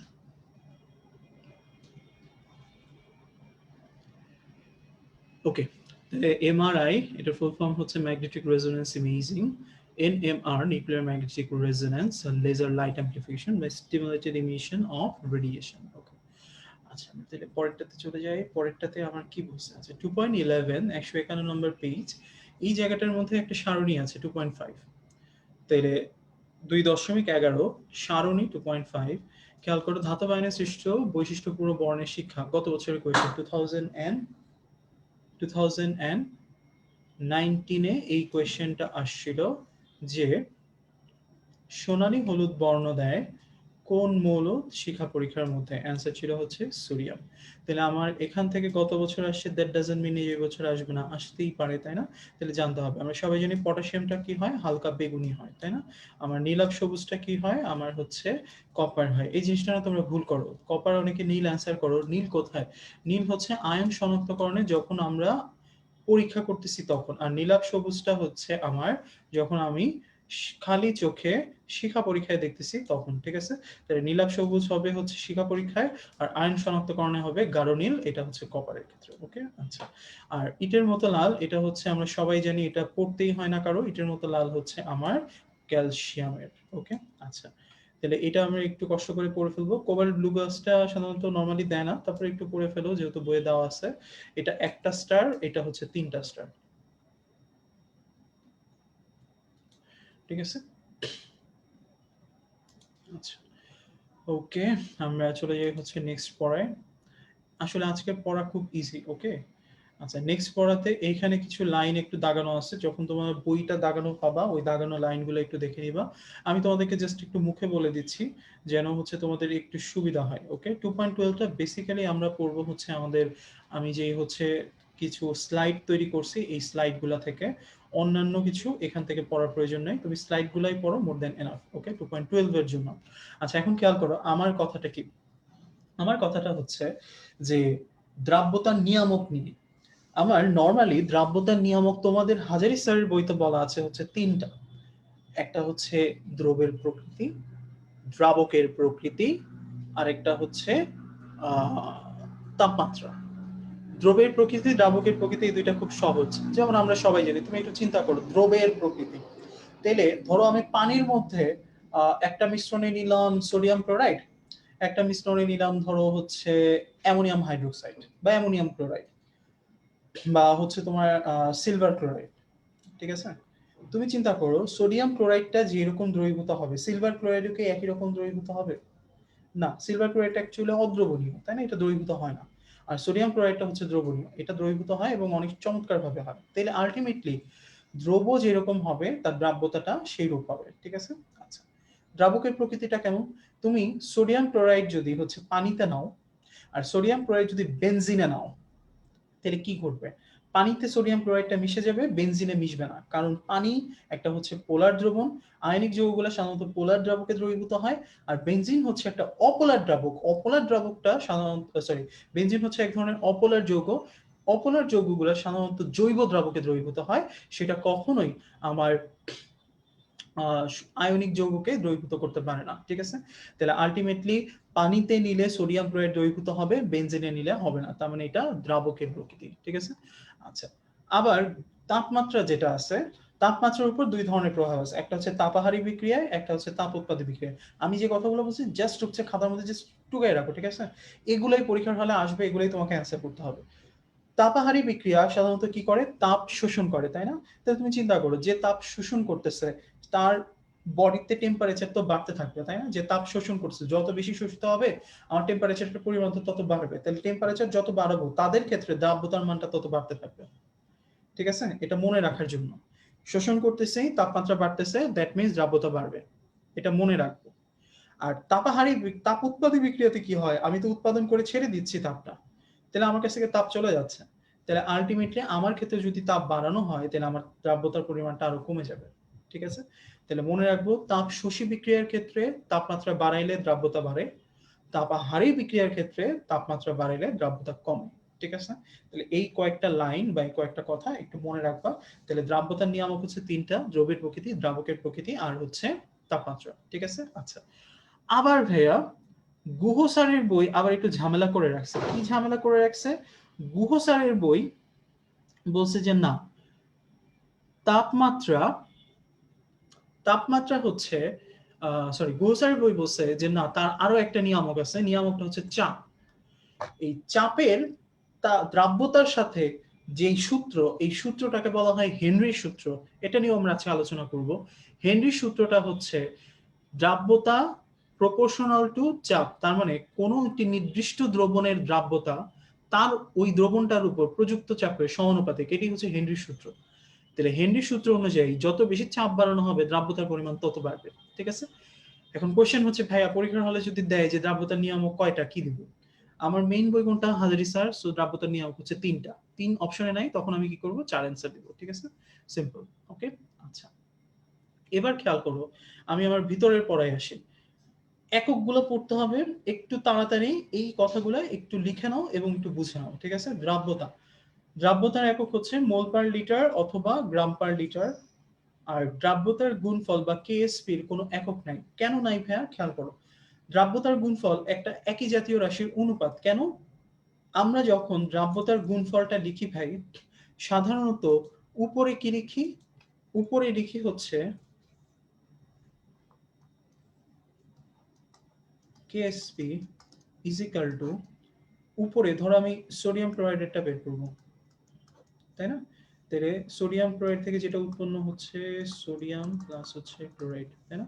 তাহলে উপরে আমরা লিখি কি? উৎপাদের ঘনমাত্রা, তাই না? তাহলে সোডিয়াম ইনটু ক্লোরাইড, ঠিক আছে? আর নিচে কি লিখি? নিচে লিখি হচ্ছে বিক্রিয়কের ঘনমাত্রা। তাহলে এইখানেও এককটা হচ্ছে ঘনমাত্রা, এইখানেও আমার এককটা হচ্ছে ঘনমাত্রা। তাহলে দুইটাই যেহেতু একই জাতীয় রাশির অনুপাত, দুইটাই কাটা, তাহলে আমার একক আছে? নাই, একক নাই। এই কথাটাই তোমার বইয়ের মধ্যে বলছে যে কেএসপি বা দ্রাব্যতার গুণফলের কোনো একক নাই। ওকে, তাহলে বইয়ে যেহেতু বলছে আমি তো চেঞ্জ করতে পারবো না। তুমি আবার দেখবা কি অনেক জায়গায় এইভাবে বলা আছে যে হচ্ছে কোনো ম্যাথ গুলার ক্ষেত্রে স্পেসিফিক্যালি যে কোনো জায়গায় দ্রাব্যতার গুণফল হচ্ছে এত mole square per litre square, mole cube per litre cube, এরকম মানও কিন্তু বলা আছে। তখন কনফিউশন হয়ে যাবে, আল্লাহ এখানে তো একক দিয়ে দিচ্ছে, তাহলে ভাইয়া কেন বললো? বললাম এই কারণে, কারণ বইয়ের লাইন, ঠিক আছে? তাহলে বইয়ে বলা আছে যে দ্রাব্যতার গুণফলের কোনো একক নাই, সো আমার কাছেও এটার কোনো একক নাই, ঠিক আছে? কথা শেষ। আচ্ছা, এবার আসো নিচে। নিচে আমার বলা আছে হচ্ছে যে দ্রবণের অবস্থা, ঠিক আছে? তাহলে দ্রবণের অবস্থা এই জিনিসটা হচ্ছে একটু কনফিউজিং, প্রায় অনেকেই হচ্ছে তোমাদের ভুল হয়। এই জন্য আমি একটু সহজ করে আনার ট্রাই করছি। আমি বলছি যে কে আইপি যেমন, কে আইপি যেমন দ্রবণ তেমন। তার মানে ধরো আমি একটা পাত্র, এটা একটা দ্রবণের পাত্র, ঠিক আছে? আমি জাস্ট একটু ছোট্ট করে বোঝানোর জন্য, এটা সম্পৃক্ত হইতে এতটুকু পরিমাণ দ্রবণের প্রয়োজন হয়, দ্রবের প্রয়োজন হয়, ঠিক আছে? এটা হচ্ছে তার, এই পর্যন্ত গেলে হচ্ছে তার সম্পৃক্ত স্টেট, ঠিক আছে? আর এর নিচে হইলে হচ্ছে অসম্পৃক্ত স্টেট, এর উপরে গেলে হচ্ছে অতিপৃক্ত স্টেট।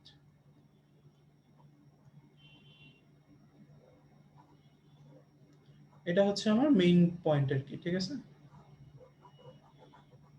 ওকে, আচ্ছা, তাইলে খেয়াল করো, ধরো আমি দ্রবণ দিছি হতেছে, এটা ধরো হচ্ছে 5, এটা হচ্ছে মিডল পয়েন্ট। এখন ধরো আমি দ্রবণ দিছি হইতেছে 7 মোল, ঠিক আছে? তাহলে এটা 5-এর চেয়ে বেশি হয়ে গেছে না? তাহলে 5 মোল পর্যন্ত যাওয়ার পর বাকি 2 মোল আমার কি পড়বে? অধক্ষেপ পড়বে। তাহলে দ্রবণটা বেশি হয়ে গেছে না? দ্রবণটার নাম কি? অতিপৃক্ত। এখন এই যে দ্রবণটা আমি দিচ্ছি এটা কি? এটা হচ্ছে দ্রব। তাহলে দ্রবের যে হতেছে গুণফল, এটাকেই আমরা বলি কি? কেআইপি। আর এই যে 5, এটা হচ্ছে তার ক্ষমতা, কতটুকু পর্যন্ত সম্পৃক্ত করতে পারবে, এটা হচ্ছে কেএসপি, ঠিক আছে? তাহলে তুমি যদি কখনো কেআইপিটা বেশি দিয়ে দাও, তাহলে আমার সম্পৃক্ত হয়ে যাওয়ার পর বাকি যেতটুকু দ্রবণ থাকবে সেটা অধক্ষেপ করবে। এই জন্য এটার নাম হচ্ছে অতিপৃক্ত, এবং অতিপৃক্ত দ্রবণের অধক্ষেপ পড়ে, ঠিক আছে? আবার তুমি ধরো হচ্ছে,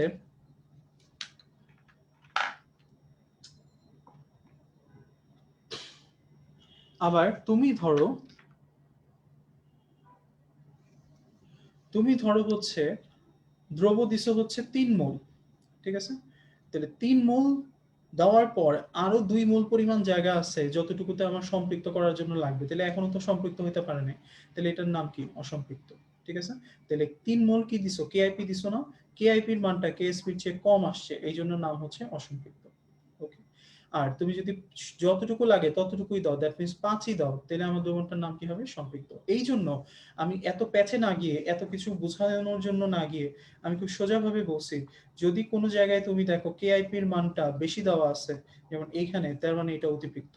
যদি কোনো জায়গায় কেআইপির মানটা কম দেওয়া থাকে তাহলে এটা অসম্পৃক্ত। যদি কোনো জায়গায় সমান দেওয়া থাকে তাহলে হচ্ছে সম্পৃক্ত। আমি জানি তোমাদের মধ্যে অনেকেই এটা খুব ভালো পারো। যারা হচ্ছে কনফিউশনে ছিল, আমার মনে হয় আমি এখন একটু ক্লিয়ার করে দিলাম। আশা করি যে এটা আর কোনো কনফিউশনে থাকবে না। ওকে, আচ্ছা, তাহলে আমার এটা পড়া শেষ হয়ে গেল। আমি এবার একটু কষ্ট করে চলে যাচ্ছি হচ্ছে উপরে। উপরে যেটা নিয়ে তোমাদের কমপ্লেইন থাকে যে ভাইয়া আপনি তো এই চ্যাপ্টারে কি ম্যাথ করবো সেটা দেখাইলেন না। তাহলে আসো আমরা এই চ্যাপ্টার থেকে কি কি ম্যাথ করবো সেটা একটু দেখি। ওকে, প্রথমে হচ্ছে কেএসপি নির্ণয়। ঠিক আছে, কেএসপি নির্ণয় আমাকে করতে হবে, আমাকে একটা যৌগ দিয়ে বলবে এর দ্রাব্যতার গুণফলের মান নির্ণয় করো। ঠিক আছে, যেমন যদি আমাকে এখানে বলতো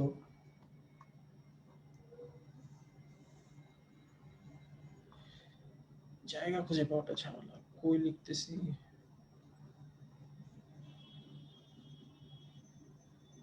আচ্ছা, যদি আমাকে বলতো ধরো সোডিয়াম ক্লোরাইড, ঠিক আছে, তাহলে সোডিয়াম ক্লোরাইডকে আমি যেভাবে করি সে এটা তোমরা ইন্টার লেভেলে যেটা করো, ইন্টারের জন্য করা হয়েছিল, যেহেতু ইন্টার হচ্ছে না সেহেতু আমরা ইন্টার মনে রাখবো না।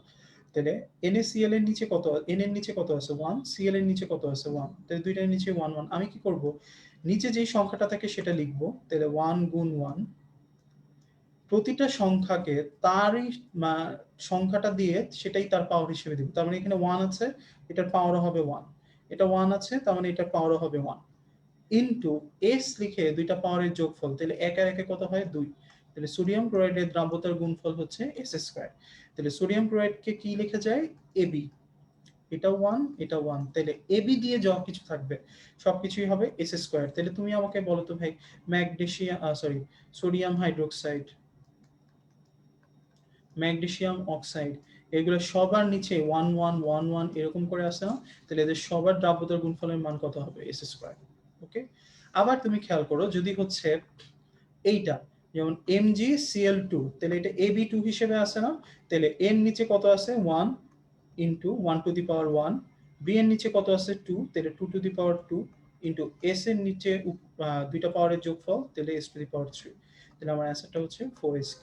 ওকে, তার মানে Ab2 এই ফর্মুলা আকারে যেগুলো থাকবে সেগুলো সবার মান হবে হচ্ছে 4s3। তাহলে আমি যদি বলতাম ফেরাস ক্লোরাইড, আমি যদি বলতাম স্টেনাস ক্লোরাইড, সবগুলোর ক্ষেত্রে আমার কেএসপির মান হইতো 4s3। ঠিক আছে, আবার যদি হচ্ছে উপরেরটা যেমন এএল AlCl3, তাহলে Al এর নিচে কত আছে ভাইয়া 1, Cl এর নিচে কত আছে 3, তাহলে কি লিখবো 1 টু দি পাওয়ার কি 1, ইন্টু 3 আছে তাহলে 3 টু দি পাওয়ার কি 3, ইন্টু s আছে s টু দি পাওয়ার 3 আর 1 এ হচ্ছে 4, তাহলে আমার অ্যান্সার হচ্ছে 27 s টু দি পাওয়ার 4।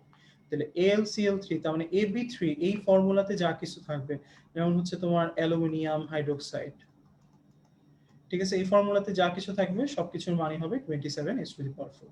ওকে, তাহলে দেখো এগুলো হচ্ছে খুবই সোজা জিনিস। ঠিক আছে, তাহলে এগুলো কিন্তু হচ্ছে তোমাকে পারতে হবে। ওকে, আচ্ছা, তাহলে এই জিনিসটাই একটু আমরা হচ্ছে তোমাদেরকে একটা সলভ করার জন্য দিছি, একটু কষ্ট করে আমাকে করে দেখাও। AlOH3 দ্রাব্যতা S হলে দ্রাব্যতার গুণাঙ্ক কত হবে, ঠিক আছে, বা দ্রাব্যতার গুণফল কত হবে, সো এটা গুণাঙ্ক হবে না গুণফল হবে। ওকে, আর এটা করা হয়ে গেলে আমার জন্য একটা করে দিবা, সেটা আমি তোমাদেরকে লিখে দিচ্ছি, Al2SO4 3, এটা করবা আর এটা করবা। ঠিক আছে, এই দুইটার মান খুব দ্রুত আমাকে হচ্ছে বলো।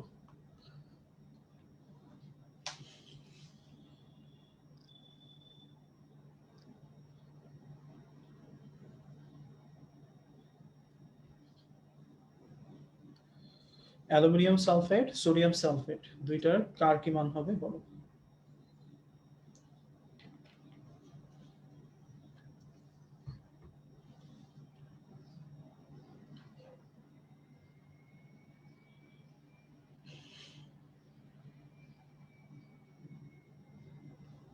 গুড, অনেকেই হচ্ছে অ্যালুমিনিয়াম সালফেটের অ্যান্সারটা দিয়ে ফেলছো, তাহলে আমরা একটু করেই ফেলি এটা, যেহেতু তোমরা অনেকে অ্যান্সার দিছো।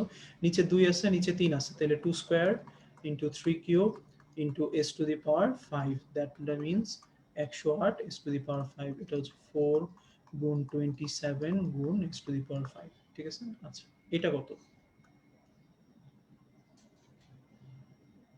সোডিয়াম সালফেটটা কত,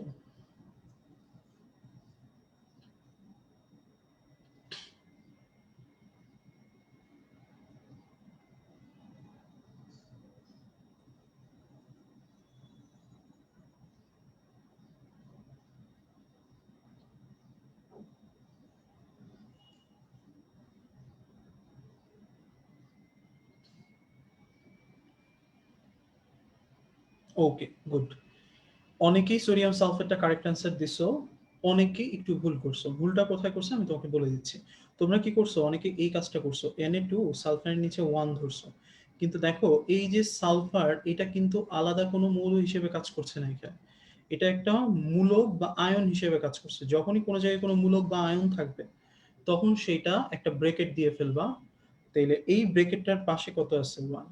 যেমন এইখানে খেয়াল করো, তোমরা কিন্তু দেখছো অ্যালুমিনিয়াম হাইড্রোক্সাইড, হাইড্রোক্সাইড একটা মূলক না ভাইয়া? তাহলে এই হাইড্রোক্সিন মূলকটাকে কিন্তু তোমরা 1 ইউনিট ধরছো, এবং এটার নিচে কত পেয়েছো? 3। তার মানে যে কোনো জায়গায় যদি কোনো মূলক থাকে, যেমন সালফেট, ঠিক আছে, যেমন কার্বনেট, ঠিক আছে, তখনই সেগুলা হচ্ছে একটা মূলক হিসেবে কাজ করবে। তখনই একটা ব্রেকেট দিয়ে দিবা। ব্রেকেটের নিচে যদি কোনো সংখ্যা দেওয়াই থাকে, যেমন এখানে 3 দেওয়া ছিল, সো তুমি 3 লিখছো। যদি কোনো সংখ্যা না দেওয়া থাকে তাহলে এটা 1 ধরতে হবে। তাহলে এখানে কত আছে? 1 আছে। তার মানে এখানে 2 আছে, 1 আছে। তাহলে 2 square into 1 to the power 1 into s cube, that means 4 s cube. ঠিক আছে? সো আলটিমেটলি একটু খেয়াল রাখবো হ্যাঁ, এই জন্যই আমি এইটা করাই দিলাম, যেন হচ্ছে ভুল না হয়। ঠিক আছে? আচ্ছা, আমরা চলে যাচ্ছি হচ্ছে নেক্সটটাতে। ওকে, আমরা এবার ম্যাথ করব। ঠিক আছে? আচ্ছা, দেখো প্রশ্ন বলছে কোনো একটি নির্দিষ্ট তাপমাত্রায় AB2 AB2 লবণের দ্রাব্যতার গুণফল এত হলে লবণটির দ্রাব্যতা কত? আমি তোমাদেরকে 30 সেকেন্ড সময় দিচ্ছি, তোমরা আগে ম্যাথটা একটু করো।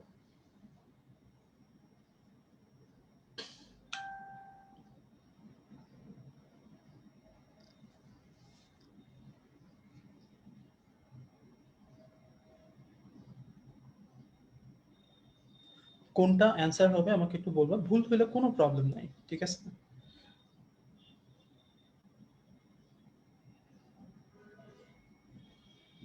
Very good. বাহ, অস্থির বলাবেন, কঠিন বলাবেন, আগুন লাগা বলাবেন। ঠিক আছে? অ্যান্সার হচ্ছে এ, অ্যাবসলিউটলি কারেক্ট অ্যান্সার হচ্ছে এ। তাহলে খেয়াল করো কিভাবে আসলো, যেহেতু AB2 বলছি, দ্যাট মিন্স হচ্ছে এটা হচ্ছে 4s কিউব, তাই না? তাহলে 4s কিউব যখনই আমার চলে আসছে, তাহলে 4 ইন্টু 10 টু দি পাওয়ার -9, তাহলে 4 কাটা 4 কাটা s কিউব সমান সমান 10 টু দি পাওয়ার -10, তাহলে s সমান সমান হচ্ছে আমার 10 to the power -9 whole to the power 1/3। এখন এই যে 1/3 কেন লিখলাম তুমি মনে রাখবা, এই পাশে যে পাওয়ারটা থাকবে, যেমন এখানে আসছিল s cube is equal to 10 to the power -9, আমি মনে রাখবো হচ্ছে যখনই পাওয়ারটা এই পাশে আসবে তখন এই পাওয়ারটা উল্টায় যাবে, তার মানে 1/3। আবার এখানে যদি ভাই উল্টা ভাবে থাকতো, s is equal to 1/3 10 to the power -3, ঠিক আছে, তখন তোমাকে যদি বলতো যে ভাই এইটা কি হবে, তখন তুমি কি করতা, এই s লিখতা সমান সমান 10 টু দি পাওয়ার -3, আর এই পাওয়ারটা এই পাশে আসলে উল্টায় যাবে, তার মানে 10 টু দি পাওয়ার 3। ঠিক আছে? তার মানে এখানে যে পাওয়ারটা থাকবে সেটা যখনই এই পাশে আসবে তখন এটার উল্টা ফর্মটা বসবে। ঠিক আছে? ওকে, ভেরি গুড, অনেকের অ্যান্সারই কারেক্ট হয়েছে। এবার এইটা করো, 30 সেকেন্ড সময়। এই টাইপের ম্যাথ আসবে, ঠিক আছে, যেগুলো তুমি ক্যালকুলেটর ছাড়া করতে পারো। অত বড় ম্যাথ না যে হচ্ছে এত দ্রাব্যতায় দেওয়া আছে, আরো কিছু মিশ্রণ দিলাম, এটার মধ্যে মিশলো, তাহলে দ্রাব্যতার পরিমাণ কত, এইটার দ্রাব্যতার গুণফল দেওয়া আছে, এটার দ্রাব্যতার মান বের করো, বড় বড় ম্যাথগুলো আসবে না। ঠিক আছে? বা এটার ঘনমাত্রা দেওয়া আছে, এর দ্রাব্যতার গুণফল বের করো, ঘনমাত্রা দেওয়া আছে, এর দ্রাব্যতা বের করো, এগুলো আসবে না। ওকে, ওগুলা ইন্টারে আসতো, আমরা করাইছি, এখন আর ওগুলা বাদ। ওকে, আগেরটা শেষ, আগেরটা শেষ, আগেরটা হচ্ছে এখন আর অ্যান্সার দিবে না, এটা অ্যান্সার দাও, 2 অ্যান্সার দাও। ওকে, একজন অ্যান্সার দিয়ে দিয়েছে, দুইজন দিয়েছে, তিনজন দিয়েছে, তিনজন তিনজন তিনজন, চারজন দিয়েছে।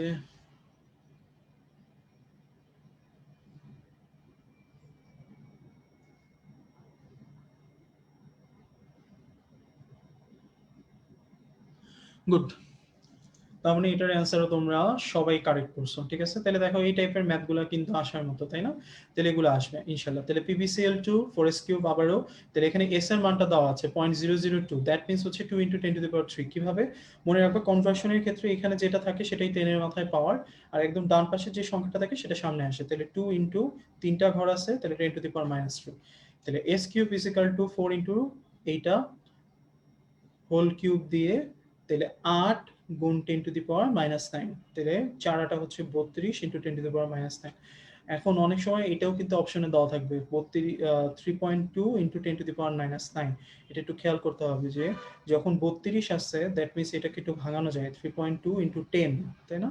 তাহলে 3.2 ইন্টু 10 ইন্টু 10⁻⁹ মিনস 3.2 ইন্টু 10⁻⁸। ওকে, তাহলে আমার অ্যান্সার হচ্ছে এটা। ওকে, তোমরা সব অস্থির পোলাপাইন, মোটামুটি প্রায় প্রত্যেকেই যারা অ্যান্সার করছে তাদের সবার অ্যান্সারই হয়েছে, মাশাআল্লাহ।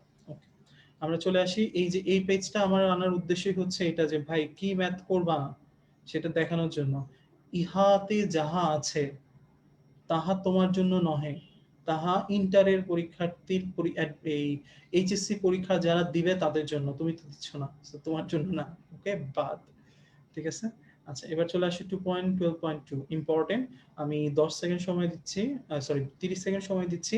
এই জিনিসগুলো হচ্ছে একটু দাগানো, তোমরা হচ্ছে জীবনে বলতে পারবে যে হচ্ছে দিলাম না পরীক্ষায় এইচএসসি।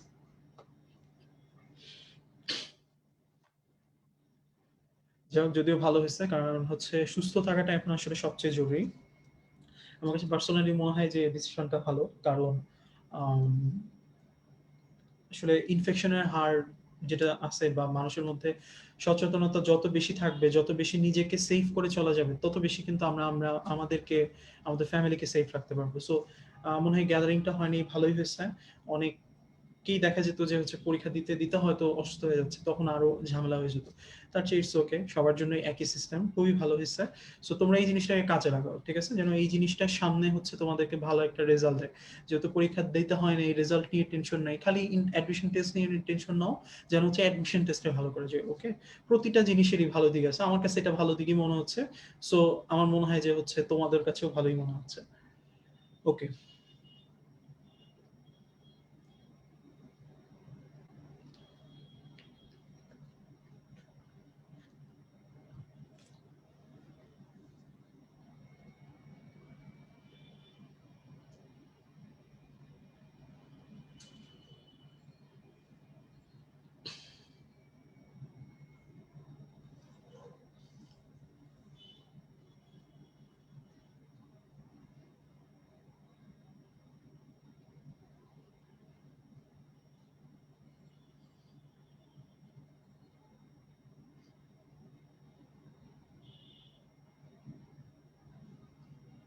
আচ্ছা, ওকে, 2.12.2 তে চলে আসো। দেখো এখানে আমার কিছু কথা আমি হচ্ছে দাগাই দিচ্ছি, এই দাগানো লাইনগুলো ইম্পর্টেন্ট, ঠিক আছে? তো এই দাগানো লাইনগুলো হচ্ছে তোমাকে একটু ভালো করে পড়তে হবে। যে খেয়াল করো, আমি একটু আগে বলছিলাম যে like dissolve like, that means হচ্ছে আয়নিক যৌগ যেগুলো আছে তারা সাধারণত পোলার দ্রাবকে, সমযোজী যৌগ যেগুলো আছে সেগুলো অপোলার দ্রাবকে দ্রবীভূত হয়। তাহলে তোমাকে জানতে হবে কোনটা পোলার কোনটা অপোলার। এখানে কিছু পোলার আর অপোলার এক্সাম্পল আছে, একটু পড়ে ফেলবা, ঠিক আছে? আর এখান থেকে যে লাইনগুলা বা প্যারাগুলা দাগানো আছে, এই দাগানো লাইনগুলো একটু পড়তে হবে। আমি এখানে বোঝানোর টপিকটাতে আসি, কারণ দাগানোর তো কিছু নাই, দাগা বা তুমি পড়বা। আমি জাস্ট হচ্ছে তোমাকে এখানে দেখাই দিব যে কোন জিনিসটা মনোযোগ দিয়ে পড়তে হবে। আয়নিক যৌগের শক্তি ও স্থায়িত্বক্রম প্রপোর্শনাল টু ক্যাটায়নের আকার, এটা হাইলাইট করো। পরের পেজে ক্যাটায়নের ক্ষেত্রে এখানে একটা লাইন আছে, অর্থাৎ আয়নিক যৌগ শক্তি ও স্থায়িত্ব প্রপোর্শনাল টু ক্যাটায়নের আকার। আর পরের প্যারাতে অ্যানায়নের ক্ষেত্রে এই লাইনটা হাইলাইট করো, আয়নিক যৌগের শক্তি ও স্থায়িত্ব প্রপোর্শনাল টু অ্যানায়নের আকার।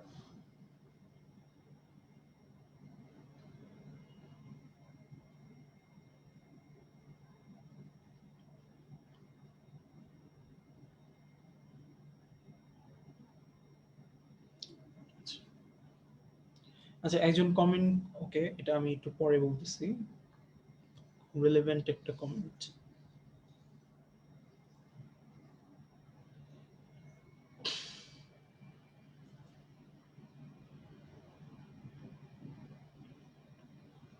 আচ্ছা, তোমাদের যুদ্ধ হয়ে যাচ্ছে, এইচএসসি নেওয়া উচিত ছিল নাকি নেওয়া উচিত ছিল না। ভালো হয়েছে ভাই, তাই না? সব জিনিস সবচেয়ে বেস্ট জানে কি আল্লাহ পাক, তাই না? যেহেতু যেটাই নেওয়া হয়েছে বেস্ট ডিসিশন হয়েছে। ওকে, এইটা ভেবে হচ্ছে থাকো, যুদ্ধ চালানো উচিত হবে না, যুদ্ধ চালাবো মেডিকেল অ্যাডমিশন টেস্টে, তরে চান্স পাইতে দিব না, ঠিক আছে? ওকে, ওইটার যুদ্ধ করো, এইখানে এইটার যুদ্ধ করার দরকার নেই এইচএসসি কেন দিলাম না। ওকে, আসলে হচ্ছে 178 নাম্বার, এখানেও কিছু লাগবে না। আমি যেটার জন্য পড়াচ্ছিলাম সেটা হচ্ছে এটা, খেয়াল করো। আমি এখন যেটা পড়াবো সেটা টপিকটা হচ্ছে পানিতে কোনটা অধিক দ্রবণীয় কোনটা কম দ্রবণীয়, এইটা। ঠিক আছে, এইটা না যে পানিতে কোনটা দ্রবণীয় কোনটা অদ্রবণীয়। ঠিক আছে, দ্রবণীয় অদ্রবণীয় কোনটা হবে সেটা তোমরা পড়বা হচ্ছে আমাদের ক্লাস নোটে একটা পেজ আছে, যে পেজটার ভিতরে সঞ্জিত কুমার গুহ স্যারের একটা বক্সকে সাজায় দেওয়া হয়েছে, ওইখানে দেওয়া আছে, তোমরা দেখবা যে দ্রবণীয়, অদ্রবণীয় এবং হচ্ছে স্বল্প দ্রবণীয়, এরকম তিনটা একটা প্যারা করে দেওয়া আছে। ওইখান থেকে তুমি পড়বা কোনটা পানিতে দ্রবণীয় কোনটা পানিতে অদ্রবণীয়। ঠিক আছে, কিন্তু আমি যেটা পড়াচ্ছি সেটা হচ্ছে, ধরো কোনো যৌগ যদি দেওয়া থাকে যেগুলো চারটাই পানিতে দ্রবণীয়, তোমাকে বলে কোনটা বেশি দ্রবণীয় কোনটা কম দ্রবণীয়, সেইটা কিভাবে বের করব সেটা আমি তোমাদেরকে পড়াচ্ছি। ঠিক আছে, তাহলে আসো আমরা পানিতে অধিক দ্রবণীয় কোনটা সেটা বের করে একটু শিখি। আমরা সবাই জানি যে পানিতে সাধারণত আয়নিক যৌগগুলোই দ্রবীভূত হয়, তাই না? এবং আমরা এই কথাটাও জানি যে যে যৌগ যত বেশি আয়নিক তার পানিতে দ্রবীভূত হওয়ার সম্ভাবনা বা পসিবিলিটি তত বেশি থাকবে। তাহলে আলটিমেটলি যৌগটা যত বেশি আয়নিক হবে সে পানিতে তত বেশি দ্রবীভূত হবে। এখন আমাকে বের করতে হবে কে বেশি আয়নিক। তাহলে আয়নিক যৌগ কে বেশি হবে সেটা আমি ওই যে সূত্র বইয়ে লিখে আসছিলাম সেটা দেখো এখানে আমি শর্ট করে লিখছি। আয়নিক যৌগের শক্তি ও স্থায়িত্ব প্রপোর্শনাল টু ক্যাটায়নের আকার ডিভাইডেড বাই অ্যানায়নের আকার। তার মানে এটা সমানুপাতিক, এটার ব্যস্ত অনুপাতিক। তার মানে ক্যাটায়ন যত বড় হবে বা অ্যানায়ন যত ছোট হবে যৌগটা তত বেশি কি হবে ভাইয়া, আয়নিক হবে। এবং যেহেতু আয়নিক যৌগ পানিতে অধিক দ্রবণীয়, তাই ক্যাটায়ন বড় অ্যানায়ন ছোট হলে অধিক আয়নিক, দ্যাট মিনস সেটা পানিতে অধিক দ্রবণীয়। ঠিক আছে, আবারও বলতেছি, কথাটা মনোযোগ দিয়ে শুনুন। যেহেতু আয়নিক যৌগের শক্তিটা ডিপেন্ড করে তার আকারের উপর, ক্যাটায়ন হলে আকারটা বড় লাগবে, অ্যানায়ন হলে ছোট লাগবে। আর যে যৌগ যত বেশি আয়নিক সে তত বেশি পানিতে দ্রবণীয়। তাহলে আমি সহজ করে বলতে পারি যার ক্যাটায়নের আকার বড় যার অ্যানায়নের আকার ছোট যৌগটা তত বেশি পানিতে দ্রবণীয়। তাই না? এই কথাটার উপর বেস করে এইখানে আমি একটা অবজেক্টিভ ক্রিয়েট করছি। তোমরা আমাকে এই কথাটা বলবা যে আমি এখানে একটা অ্যান্সার দিছি, আমি কিন্তু জেনে দিছি অথবা না জেনে দিছি, আমি কি অ্যান্সারটা ঠিক দিছি না ভুল দিছি। যদি ঠিক হয় তাহলে ইয়েস, যদি ভুল হয় তাহলে নো।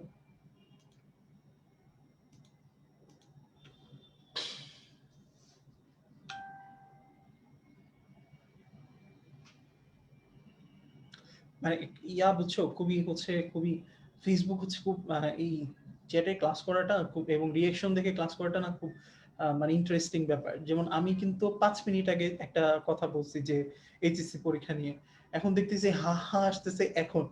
তো আমি আসলে বুঝতে পারতেছি না যে আসলে তোমরা যে হা হাটা দিচ্ছ এতক্ষণ পরে কেন রিয়েকশন হচ্ছে। রিয়েকশন তো ইমিডিয়েট হওয়া উচিত ছিল। ওকে, আচ্ছা, তো লেট রিয়েকশন হইতেই পারে, তাই না? তার মানে কিন্তু তোমরা ভেবো না যে যারা লেট রিয়েকশন দিচ্ছে আমি তাদেরকে টিউবলাইট বলতেছি। ঠিক আছে, হইতেই পারে।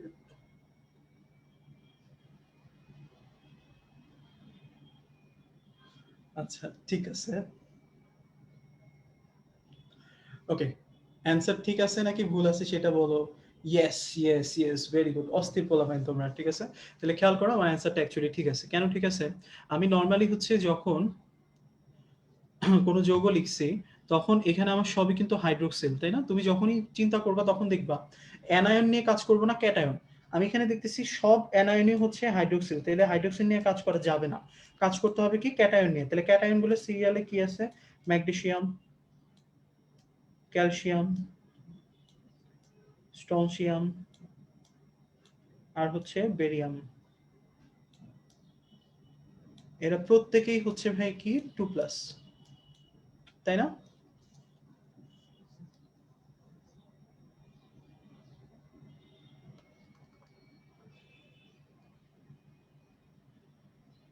Strontium 2+, barium 2+।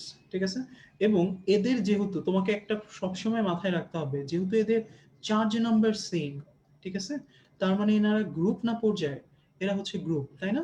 আমরা সবাই জানি যে একই গ্রুপের ক্ষেত্রে চার্জের নাম্বারটা সেম থাকে। আর যখন পর্যায়ে যায় যেমন হচ্ছে তৃতীয় পর্যায়ের মূল সোডিয়াম, ম্যাগনেসিয়াম, অ্যালুমিনিয়াম, তাই না, সিলিকন, এদের প্রত্যেকের ক্ষেত্রে তুমি দেখো এটা হচ্ছে প্লাস, এটা হচ্ছে 2+, এটা হচ্ছে 3+, এটা হচ্ছে 4+, তাই না?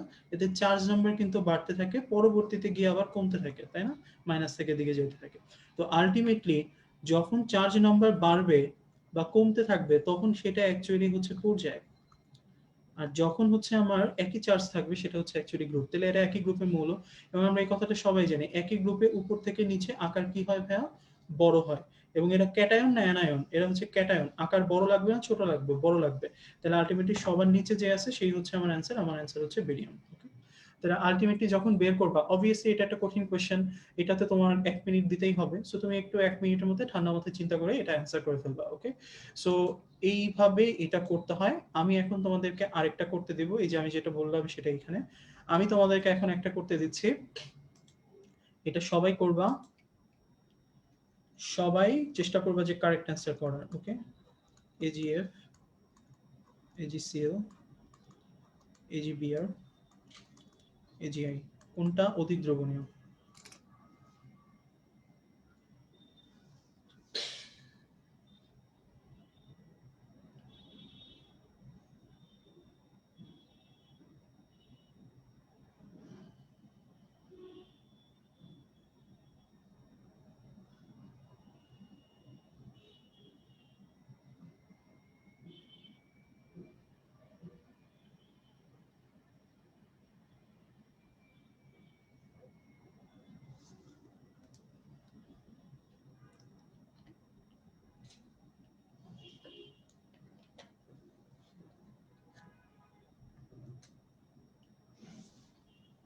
ওকে। আমার মনে হয় প্রত্যেকেই কারেক্ট অ্যান্সার করছো। সবাই অ্যান্সারই ছিল AgF। কেউই অন্যটা অ্যান্সার করে নাই। Very good. তাহলে এখানে আমার সিলভারের যৌগ ছিল সবগুলা। তাহলে সিলভার নিয়ে কাজ করব না। আমি এখানে কাজ করব ফ্লোরিন, ক্লোরিন, ব্রোমিন, আয়োডিন নিয়ে। তাহলে আমার সিরিয়ালটা হচ্ছে সবগুলাই যেহেতু -1, তার মানে সবাই গ্রুপ। তাহলে ফ্লোরিন, ক্লোরিন, ব্রোমিন, আয়োডিন যেহেতু এরা অ্যানায়ন, তার মানে আমার আকারটা ছোট লাগবে। তাহলে সবার উপরে যে আছে তারই আকারটা ছোট। তাহলে অ্যান্সার হচ্ছে silver fluorine. Very good. Okay? আচ্ছা, তাহলে আল্টিমেটলি হচ্ছে মোটামুটি দেখছো আমরা সবাই খুবই ভালো পারি। ইনশাআল্লাহ আমরা মেডিকেল অ্যাডমিশন টেস্টও অনেক ভালো করব। এবার আমরা চলে আসি 2.13। 2.13 এর মধ্যে যেটা আছে সেটা হচ্ছে বিভিন্ন আয়ন বা মূলকের আয়ন শনাক্তকরণকারী যৌগ এবং তার বর্ণ। ঠিক আছে? একটু কষ্ট করে ভাই তোমরা এই জায়গাটার মধ্যে আমি ৪ টা যৌগ আয়নের নাম লিখবো। একটু কষ্ট করে এই ৪ টা আয়ন তোমরা একটু লিখবা, হ্যাঁ? প্রথম আয়নটার নাম হচ্ছে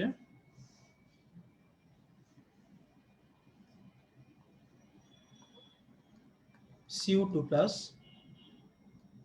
কমা Fe2+, কমা Fe3+, কমা NH4+।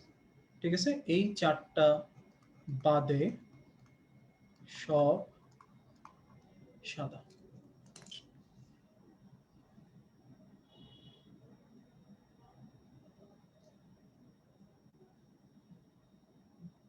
আচ্ছা, একজন কোয়েশ্চেন করছে ভাইয়া যদি ক্যাটায়ন অ্যানায়ন দুইটাই ডিফারেন্ট থাকে আসলে এই ধরনের ক্ষেত্রগুলোতে করা যাবে না। কারণ কম্প্যারিজন তুমি তখনই করতে পারবা যখন হচ্ছে সেইম থাকবে। ওকে? এখন যেকোনো একটা অবশ্যই তোমার মিলতে হবে। এখন ধরো তোমার বলা আছে হচ্ছে সোডিয়াম ফ্লোরাইড আর হচ্ছে ক্যালসিয়াম অক্সাইড। এটা আসলে খুবই ডিফিকাল্ট ভাইয়া এটা বের করা। ঠিক আছে? আমরা মেডিকেল অ্যাডমিশন টেস্টে নরমালি এই টাইপের কোয়েশ্চেন গুলা দেয় না।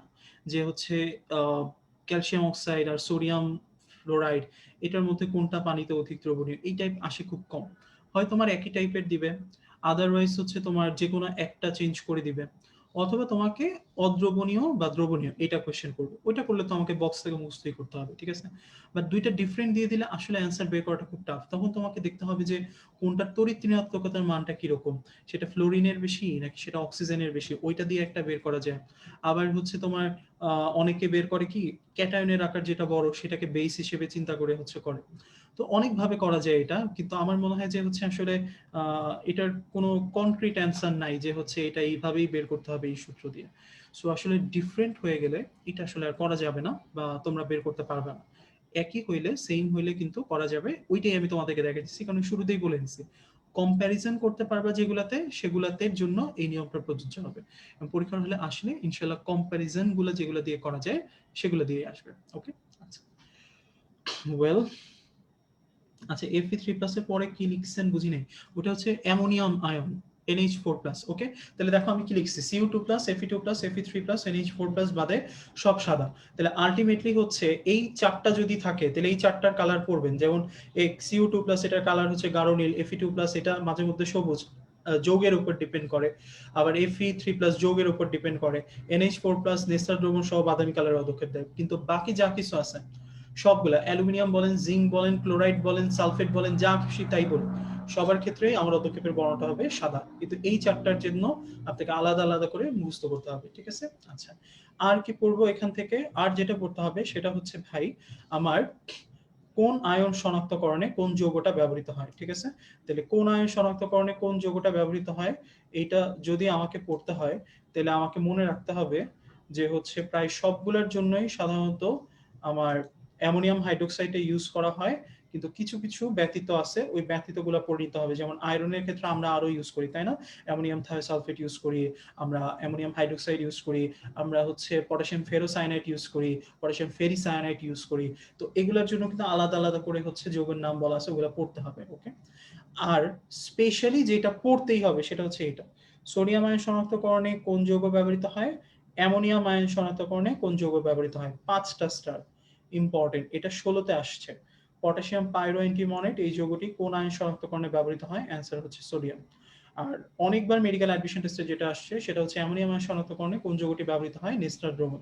পটাশিয়াম পাইরোঅ্যান্টিমনেটের সংকেত শিখতে হবে তোমাকে, নেস্টার দ্রবণের সংকেত শিখতে হবে। তাহলে আলটিমেটলি সবার নিশ্চয়ই মনে আছে পটাশিয়াম পাইরো এন্টিমনেট, এটার সংকেত হচ্ছে K2H2SB2O7, ঠিক আছে?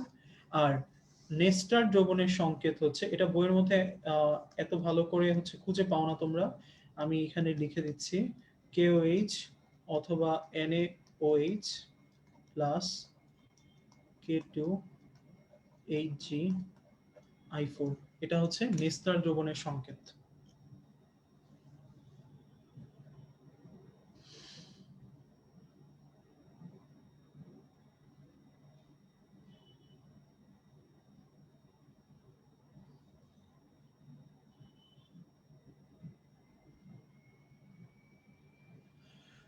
ওকে,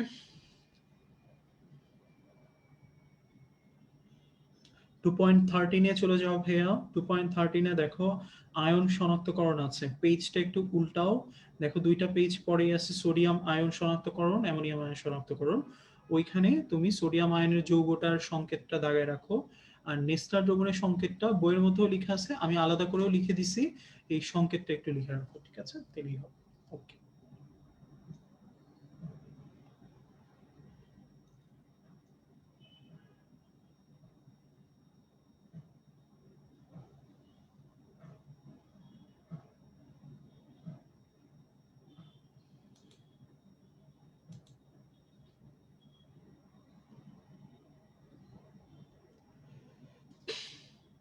ওকে, আমরা চলে আসি 2.14 এ।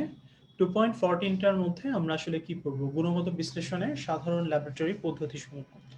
এখানে আমার যেটা করতে হবে সেটা হচ্ছে, দেখো দাগানো আছে জৈব যৌগের বিশুদ্ধতার মানদণ্ড সমূহ হলো নিম্নোক্ত ভৌত ধর্মের। তাহলে এখানে 5টা পয়েন্ট আছে ভাই, এই 5টা পয়েন্ট মুখস্থ করতে হবে। আমি একটা ছন্দ দিয়ে দিব, ওই ছন্দটার মাধ্যমে হচ্ছে তোমরা একটু মুখস্থ করে ফেলতে পারবা, ঠিক আছে? তাইলে ওই 5টা পয়েন্ট বলার আগে আমি একটু তোমাদের জন্য ছোট্ট করে একটা জিনিস একটু দেখাই দিই। কঠিন যৌগের বিশুদ্ধকরণের জন্য আমার কোন কোন পদ্ধতি ব্যবহৃত হয়, তরলের জন্য কোনটা, আর হচ্ছে গ্যাসীয়র জন্য কোনটা, ঠিক আছে?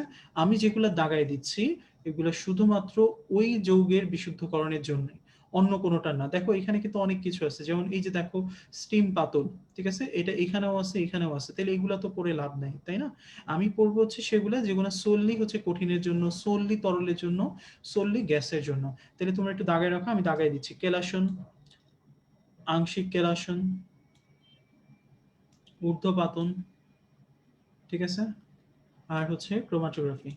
এই কয়েকটা হচ্ছে আমার কার কঠিন যৌগের বিশুদ্ধকরণের জন্য ব্যবহৃত হয়, ঠিক আছে? তরলের জন্য হচ্ছে তোমার, সরি, তরলের জন্য আংশিক পাতন, তারপরে হচ্ছে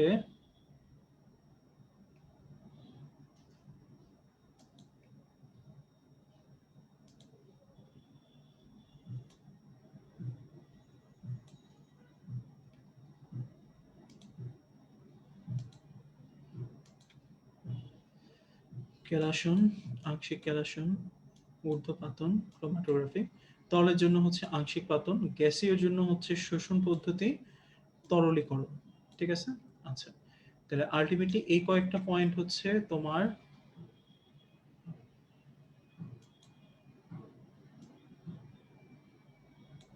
এই কয়েকটা পয়েন্ট হচ্ছে ওই যৌগটার জন্য স্পেসিফিক। ঠিক আছে? তাহলে আলটিমেটলি এই কয়েকটা পয়েন্ট একটু পড়ে ফেললাম। ওকে, 189 নাম্বার পেজে যাও ভাইয়া। পেজ নাম্বার হচ্ছে, আমি তো অনুচ্ছেদ নাম্বার বলছি, পেজ নাম্বারটা বলা ডিফিকাল্ট কেন আমি তোমাদেরকে বলে দিই। কারণ হচ্ছে তোমাদের এক একজনের কাছে না এক এক এডিশনের বই আছে। সো আমি যদি তোমাদেরকে বলি যে তোমরা অমুক পেজ বের করো, তোমরা এই কনফিউশনে পড়ে যাবা। দেখা যাবে হচ্ছে কারো পেজ নাম্বারে হচ্ছে 189 নাম্বার পেজই নাই, যাদের অনেক পুরাতন এডিশন। তখন হচ্ছে তুমি চলে যাবা হচ্ছে পরের অধ্যায়। দ্যাটস ওয়াই হচ্ছে কোনো পেজ নাম্বারই আমি বলছি না, আমি সবাইকে অনুচ্ছেদ নাম্বারটা বারবার করে বলতেছি। অনুচ্ছেদ নাম্বার চেঞ্জ হয় নাই। ঠিক আছে? সো তোমাকে অনুচ্ছেদ নাম্বারটাই বের করতে হবে। ওকে, 2.14 চলে যাও। 2.14 যাও। 2.14 মধ্যে দেখো আছে নির্দিষ্ট যৌগের বিশুদ্ধীকরণের সাধারণ ল্যাবরেটরি পদ্ধতি সমূহ। ওখানে কঠিন যৌগের বিশুদ্ধকরণের জন্য তোমরা দাগা বা কেলাসন, আংশিক কেলাসন, ঊর্ধ্বপাতন এবং ক্রোমাটোগ্রাফি 1, 2, 3, 6।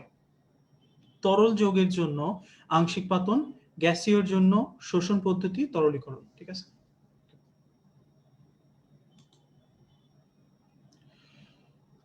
আচ্ছা, দেখো 2.14, 2.14। আমার মনে হয় তোমরা এখন যদি হচ্ছে নতুন বইটা কিনে ফেলো, তাহলে আর পেজ নাম্বার নিয়ে আমাদের কোনো কনফিউশন হবে না। তখন আমরা তোমাদেরকে পেজ নাম্বারটা বলতে পারবো। ঠিক আছে? সো আমার মনে হয় এখন নতুন এডিশনটা একটু নিয়ে ফেলো। যৌগের বিশুদ্ধতার সাধারণ মানদণ্ড।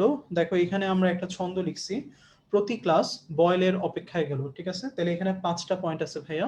আমি এই 5টা পয়েন্ট, এই 5টা ওয়ার্ড দিয়ে মনে রাখবো। যেমন প্রতি হচ্ছে প্রতিসরাঙ্ক, ক্লাস হচ্ছে কেলাস গঠন, বয়েলের তার মানে হচ্ছে স্থির বয়েলিং পয়েন্ট, তার মানে স্থির স্ফুটনাঙ্ক, অপেক্ষায় মানে হচ্ছে আপেক্ষিক গুরুত্ব, গেল মানে হচ্ছে স্থির গলনাঙ্ক। ওকে, তাহলে এই 5টা পয়েন্ট দিয়ে আমরা হচ্ছে একটু কষ্ট করে মনে রাখবো। দেখো এখানে আমি চেঞ্জ কোথায় কোথায় করব, যে জায়গাগুলোতে তোমরা ভুল করবা আমি এখনই বলে দিচ্ছি যেন তোমাদের কোনো ভুল না হয়। এই যে প্রতিসরাঙ্ক, ঠিক আছে, এইটার জায়গায় কি দিয়ে দেওয়া যায়, প্রতিসরণ। ঠিক আছে? তাহলে এটা চেঞ্জ করতে পারে। স্থির স্ফুটনাঙ্ক, স্থির গলনাঙ্ক প্যাচ লাগে, মনে রাখবো দুইটাই আছে, গলনাঙ্কও আছে, স্ফুটনাঙ্কও আছে। ঠিক আছে? আর আপেক্ষিক গুরুত্বের জায়গায় কিন্তু অনেক সময় ঘনত্ব দেওয়া থাকে। ঠিক আছে? তাহলে আপেক্ষিক গুরুত্ব হবে, আপেক্ষিক ঘনত্ব না। ওকে, তাহলে এই জায়গাগুলোতে একটু চেঞ্জ হতে পারে, এই চেঞ্জগুলো একটু খেয়াল রাখো। ঠিক আছে? আচ্ছা, চলে আসে হচ্ছে পরের টপিক। এখান থেকে যা কিছু আছে ভাই সেগুলাতে হচ্ছে দাগানো আছে, এখান থেকে জাস্ট প্রয়োগগুলা ভালো করে পড়ে ফেলবা, তাহলেই হয়ে যাবে। ঠিক আছে? এখান থেকে আর এক্সট্রা করে তেমন কিছু দেখার প্রয়োজন নাই। শুধু একটা জিনিসই মনে রাখবা, আংশিক পাতন আর পাতনের মধ্যে বেসিক ডিফারেন্স হচ্ছে একটা টেম্পারেচার। যদি কোনো জায়গার টেম্পারেচার 40 ডিগ্রি সেন্টিগ্রেডের চেয়ে বেশি হয়ে যায়, তখন সেটাকে আমরা সাধারণত বলি সাধারণ পাতন। যদি কম হয় তাহলে সেটাকে আমরা বলি আংশিক পাতন। ঠিক আছে? আর এখানকার প্রয়োগগুলা পড়বা, হয়ে যাবে। এখন আমার এই প্রশ্নটার উত্তর একটু কষ্ট করে তোমরা দাও। এটা একটু হচ্ছে যে কোনো একটা বার হচ্ছে কোনো এক্সামের মধ্যে বলা ছিল এই প্রশ্নটা। আমাকে একটু কষ্ট করে উত্তর দাও। দুইটি তরলের স্ফুটনাঙ্ক যথাক্রমে 70 এবং 38 ডিগ্রি সেন্টিগ্রেড। তরল দুইটিকে পৃথকীকরণে কোন পদ্ধতিটি অবলম্বন করা যায়?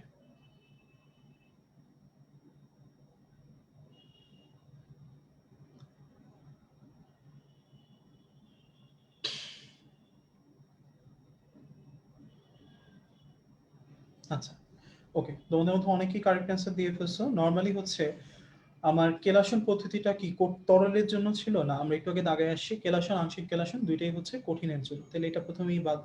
দ্রাবক নিষ্কাশন যেটা আছে ভাই, এটা তরলের জন্য হয়, আমার হচ্ছে কঠিনের জন্য হয়। সো হইতে পারতো, কিন্তু দ্রাবক নিষ্কাশনে সাধারণত কোনো টেম্পারেচারগত কথা থাকে না। তাহলে এটাও বাদ। তাহলে টেম্পারেচারগত কথা কোথায় থাকে, পাতনে থাকে। সাধারণ পাতন নাহলে আংশিক পাতন। নর্মালি হচ্ছে আমার এটার অ্যান্সার হচ্ছে কি আংশিক পাতন। কেন, দুইটা টেম্পারেচারের পার্থক্য হচ্ছে 32। ওকে, আচ্ছা, আমরা চলে আসি হচ্ছে পরের পেজে। পরের পেজে আমার দেখো যে কথাটা আছে সেটাকে আমরা একটা হচ্ছে চার্টের মধ্যে নিয়ে আসছি। তোমরা এই চার্টটা একটু তোমাদের বইয়ের 2.18 আবারও বলতেছি 2.18 ক্রোমাটোগ্রাফি একটা টপিক আছে, ওই টপিকটার পরের পেজটাতে যাও, দেখো পরের পেজটাতে এই কথাটা পাবা, এই পেজটা পাবা 2.18 পরের পেজে দেখো এই পয়েন্টটা আছে, স্থির মাধ্যমটি যখন কঠিন পদার্থ হয়, এইভাবে পয়েন্টটা শুরু হয়েছে, ওইখানে ক্রোমাটোগ্রাফি শ্রেণী বিভাগ আছে, ঠিক আছে? দেখো পেজটা পাও কিনা, পাইছি ভাইয়া? এখন ওই পেজটার মধ্যে এই কথাটা একটু কষ্ট করে লিখে রাখো, ক্রোমাটোগ্রাফি যত বেশি পোলার তত বেশি অধিশোষিত হয়, আর পোলারিটির ক্রমটা হচ্ছে এরকম। তোমাদের মনে আছে না ভাই, একটু আগে আমি বলছিলাম সাধারণত হাইড্রোকার্বন যৌগ যেগুলো আছে এরা সাধারণত অপোলার, কিন্তু কার্বক্সিলিক অ্যাসিড এবং অ্যালকোহল এই দুইটা বাদে, তাহলে কার্বক্সিলিক অ্যাসিড অ্যালকোহল এই দুইটা হচ্ছে পোলার দ্রবক। তার মানে এখানেও দেখো শুরু হয়েছে কোথা থেকে, কার্বক্সিলিক অ্যাসিড যেটা সবচেয়ে বেশি পোলার, তারপরে কোনটা হাইড্রোক্সিল আয়ন, তারপরে কোনটা অ্যামাইড যৌগ, তারপরে কোনটা অ্যালডিহাইড যৌগ, ঠিক আছে? আচ্ছা, পরেরটাতে কি লিখছি দেখো, শ্রেণী বিভাগ লিখছি হচ্ছে অধিশোষণ সমান সমান পাক, একটা পাক দিয়ে পয়াকার দিয়ে লিখছি পাতলা স্তর, আরেকটা দিয়ে ক দিয়ে লিখছি কলাম। মিনিংটা কি আমি একটু দেখাই দিচ্ছি আমাদেরকে, খেয়াল করো তো ভাই, শ্রেণী বিভাগ বলা আছে ক্রোমাটোগ্রাফি, শ্রেণী বিভাগ কয় প্রকার? দুই প্রকার, একটা অধিশোষণ ক্রোমাটোগ্রাফি, একটা বন্টন বা বিভাজন ক্রোমাটোগ্রাফি। এই দুই প্রকারের আবার দুইটা করে উপশ্রেণী বিভাগ আছে, একটা কলাম একটা পাতলা, এটা হচ্ছে অধিশোষণের, একটা পেপার একটা গ্যাস, এটা হচ্ছে বন্টনের। তাহলে দেখো অধিশোষণে আমি লিখছি পাক, তার মানে পাতলা স্তর কলাম, আর দুইটার ক্ষেত্রে দেখো স্থির মাধ্যমটা হচ্ছে কঠিন পদার্থ, চলনশীল হচ্ছে তরল পদার্থ, ঠিক আছে? তাহলে মনে রাখবা অধিশোষণে স্থির মাধ্যম সর্বদাই কঠিন হয়, চলনশীল সর্বদাই তরল হয়। আর নাম মনে রাখার জন্য পাক মনে রাখবো, তাহলে পাতলা স্তর কলাম ক্রোমাটোগ্রাফি। ওকে, আচ্ছা আমাদের পড়া প্রায় শেষ ভাইয়া, আমার মনে হয় এটা লাস্ট না, আচ্ছা আরো আছে। ওকে, আরএফ এর বৈশিষ্ট্য খেয়াল করো, আরএফ এর বৈশিষ্ট্যগুলো একটু পড়ে ফেলবা, আমি বৈশিষ্ট্যের মধ্যে দুইটা পয়েন্ট একটু তোমাদের জন্য সহজ করে দিচ্ছি, খেয়াল করো। আরএফ এ তুমি সবসময় মনে রাখবা যে এই দ্রাবক শব্দটা হাইলাইট করো, এটা হচ্ছে মোস্ট ইম্পর্টেন্ট কথা, দ্রাবক শব্দটা সবসময় হাইলাইট হবে। কেন হাইলাইট হবে ভাইয়া? মনে রাখবা আরএফ এর মানটা সবসময় কার উপর নির্ভরশীল? দ্রাবকের প্রকৃতির উপর। তাহলে যেটার উপর হাইলাইট করে রাখছি এটাই ইম্পর্টেন্ট বলতেছি, তাহলে আরএফ এর মান কার উপর ডিপেন্ড করবে? দ্রাবকের উপর, ঠিক আছে? আচ্ছা, খেয়াল করতো ভাই, উপরে আছে অতিক্রান্ত দূরত্ব, নিচে অতিক্রান্ত দূরত্ব, তাহলে একই জাতীয় রাশির অনুপাত হয়ে গেল না? তাহলে এটার কি কোনো একক থাকবে? না, তাহলে এটার কোনো একক নাই, দেখো এর কোনো একক নাই, ঠিক আছে? এখন যেহেতু দ্রাবকের উপর ডিপেন্ড করে ভাইয়া, তাহলে দ্রাবকের মানটাই সবচেয়ে বেশি থাকবে। এখন একটা ভগ্নাংশে যদি নিচে বেশি মান থাকে উপরে কম থাকে ভাই, তাহলে তার অনুপাত সর্বদা কি হয়? 1 এর চেয়ে কম হয়, ঠিক আছে? তাহলে দেখো আরএফ এর মান সর্বদা 1 এর চেয়ে কম হয়। ওকে, আর সবকিছু নিয়ে কথা বলছি, দূরত্ব নিয়েও কথা বলছি, দূরত্ব নিয়েও কথা বলছি, দ্রাবক নিয়েও কথা বলছি, একজনকে নিয়ে কথা বলে নেই, নাম কি? উপাদান। তাহলে আরএফ এর মান থেকে দেখো কার মানকে শনাক্ত করা যায়? উপাদানের মানকে শনাক্ত করা যায়। তার মানে আমার যদি সমীকরণটা খেয়াল থাকে, তাহলে আমি ওয়ার্ডগুলো একটু মনে রেখে অ্যান্সার করতে পারবো। কার উপর ডিপেন্ডেন্ট? দ্রাবকের উপর। কার মান শনাক্ত করব? উপাদানের মান। একই জাতীয় রাশি, একক নাই, আর অনুপাতের মান 1 এর চেয়ে কম। ওকে, আচ্ছা ঠিক আছে, আমরা আজকের লাস্ট টপিকটাতে চলে আসি ভাই। গত ক্লাসে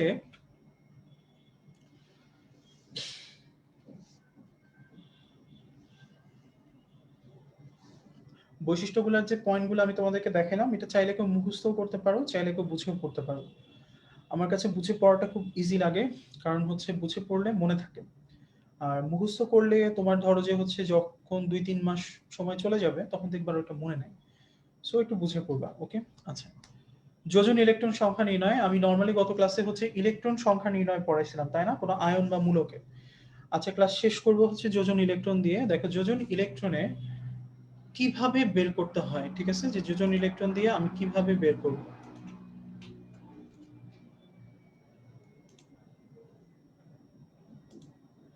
দেখো এখানে বলছে মৌলটির সর্বশেষ কক্ষপথের ইলেকট্রনটা লিখবে। ফর এক্সাম্পল ধরো আমার এখানে বলা আছে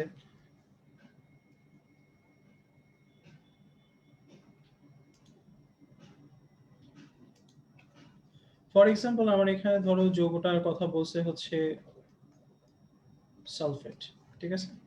তাহলে বলছে মৌলটির সর্বশেষ কক্ষপথের ইলেকট্রন লিখবে। তাহলে তুমি যদি সালফার চিন্তা করো, তাহলে সালফারের লাস্ট মানে সর্ববহিষ্ঠ স্তরে আছে কি 3s2 3p4 16, তাই না? এইটা আছে, তাহলে এইটা লিখবো। আবার অক্সিজেনের সর্ববহিস্থ স্তরে ইলেকট্রন হচ্ছে 2s2 2p4, তাই না? তাহলে এইখানে সর্ববহিস্থ স্তরে কয়টা ইলেকট্রন আছে? 6টা। এখানে কয়টা ইলেকট্রন আছে? 6টা। তাহলে এখানে লিখবো 6 6, ঠিক আছে? তারপর লিখছে যদি মৌলটির নিচে কোনো সংখ্যা থাকে তাকে তার সর্বশেষ কক্ষপথের ইলেকট্রন দিয়ে গুণ দাও। তাহলে দেখো সালফারের নিচে আমার সংখ্যা আসলে আছে কত? 1, তাই না? প্লাস অক্সিজেনের নিচে কত আছে? 4। আর তারপরে লিখছে আয়নের চার্জ বা আদানের বিপরীত চিহ্ন দিয়ে যোগ বা বিয়োগ করতে হবে। তাহলে এখানে আছে হচ্ছে 2 মাইনাস, তাহলে আমি বিপরীতটা নিব, তার মানে 2 প্লাস, ঠিক আছে? তাহলে আমার টোটাল কত হইল? 6 যোগ 24, তার মানে হচ্ছে 30 যোগ 2, তার মানে 32। ঠিক আছে? আগের মতোই একদম ইজি, বাট আগে আমরা লাস্ট ইলেকট্রনটা লিখে দিলেই হয়তো, ঠিক আছে? আগে আমার দেখা যেত যে হচ্ছে ওইটার যেটা যতগুলা ইলেকট্রন আছে সব ইলেকট্রন লিখতাম। এখানে সব ইলেকট্রন না, এটা সর্ববহিস্থ স্তরে যে ইলেকট্রনগুলো আছে, যতগুলা ইলেকট্রন আছে সেটা লিখতে হয়। ঠিক আছে? তাহলে এটা আমরা এইভাবে করব। ওকে? বোঝা গেছে ভাই? তাহলে আমরা একটু হচ্ছে প্র্যাকটিসে চলে যাই। দেখি তোমাদের পারো কিনা। এইটা করে দিছি, এইটা তোমরা করবা। ঠিক আছে? দেখো কার্বনেট মূলকের ক্ষেত্রে, কার্বনের ক্ষেত্রে আমার সর্ববহিস্থ স্তরে আছে 2s2 2p4, তার মানে 4টা। অক্সিজেনের ক্ষেত্রে 6টা ছিল। তাহলে আমরা লিখছি কার্বনের জন্য 4x1 প্লাস 6x3, আর যেহেতু 2 মাইনাস সেটা প্লাস 2 হয়ে যাবে, তার মানে 24। ওকে? তাহলে থায়োসালফেট মূলকের যোজন ইলেকট্রন সংখ্যা কতটি?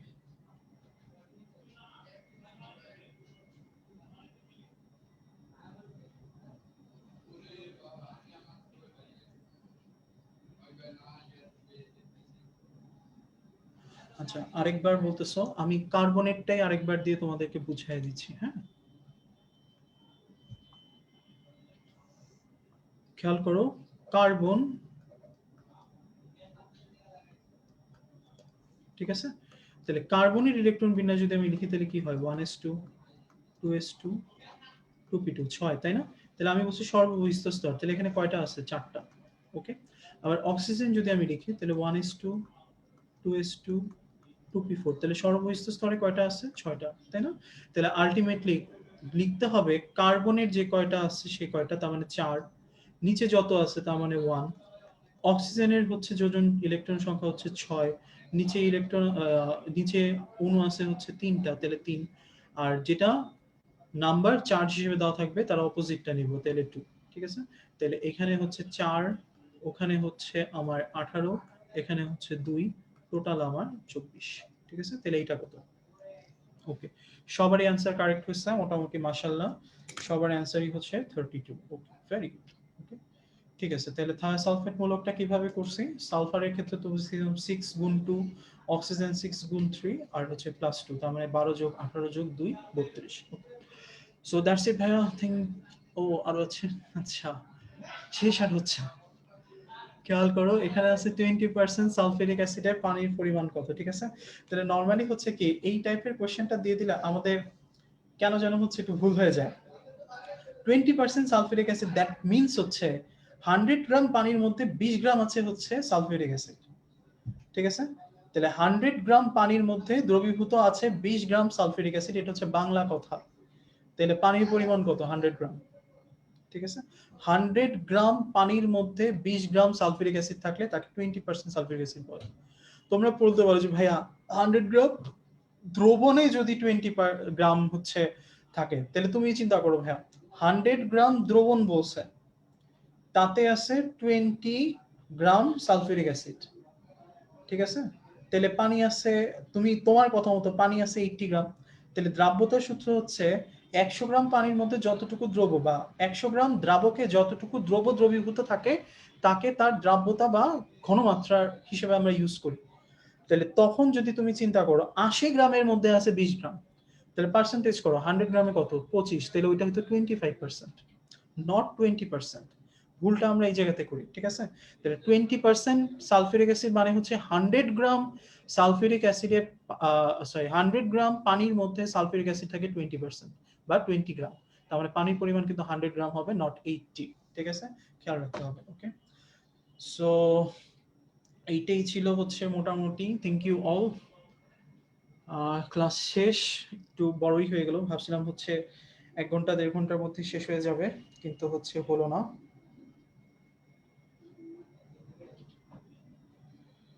আচ্ছা, ওকে।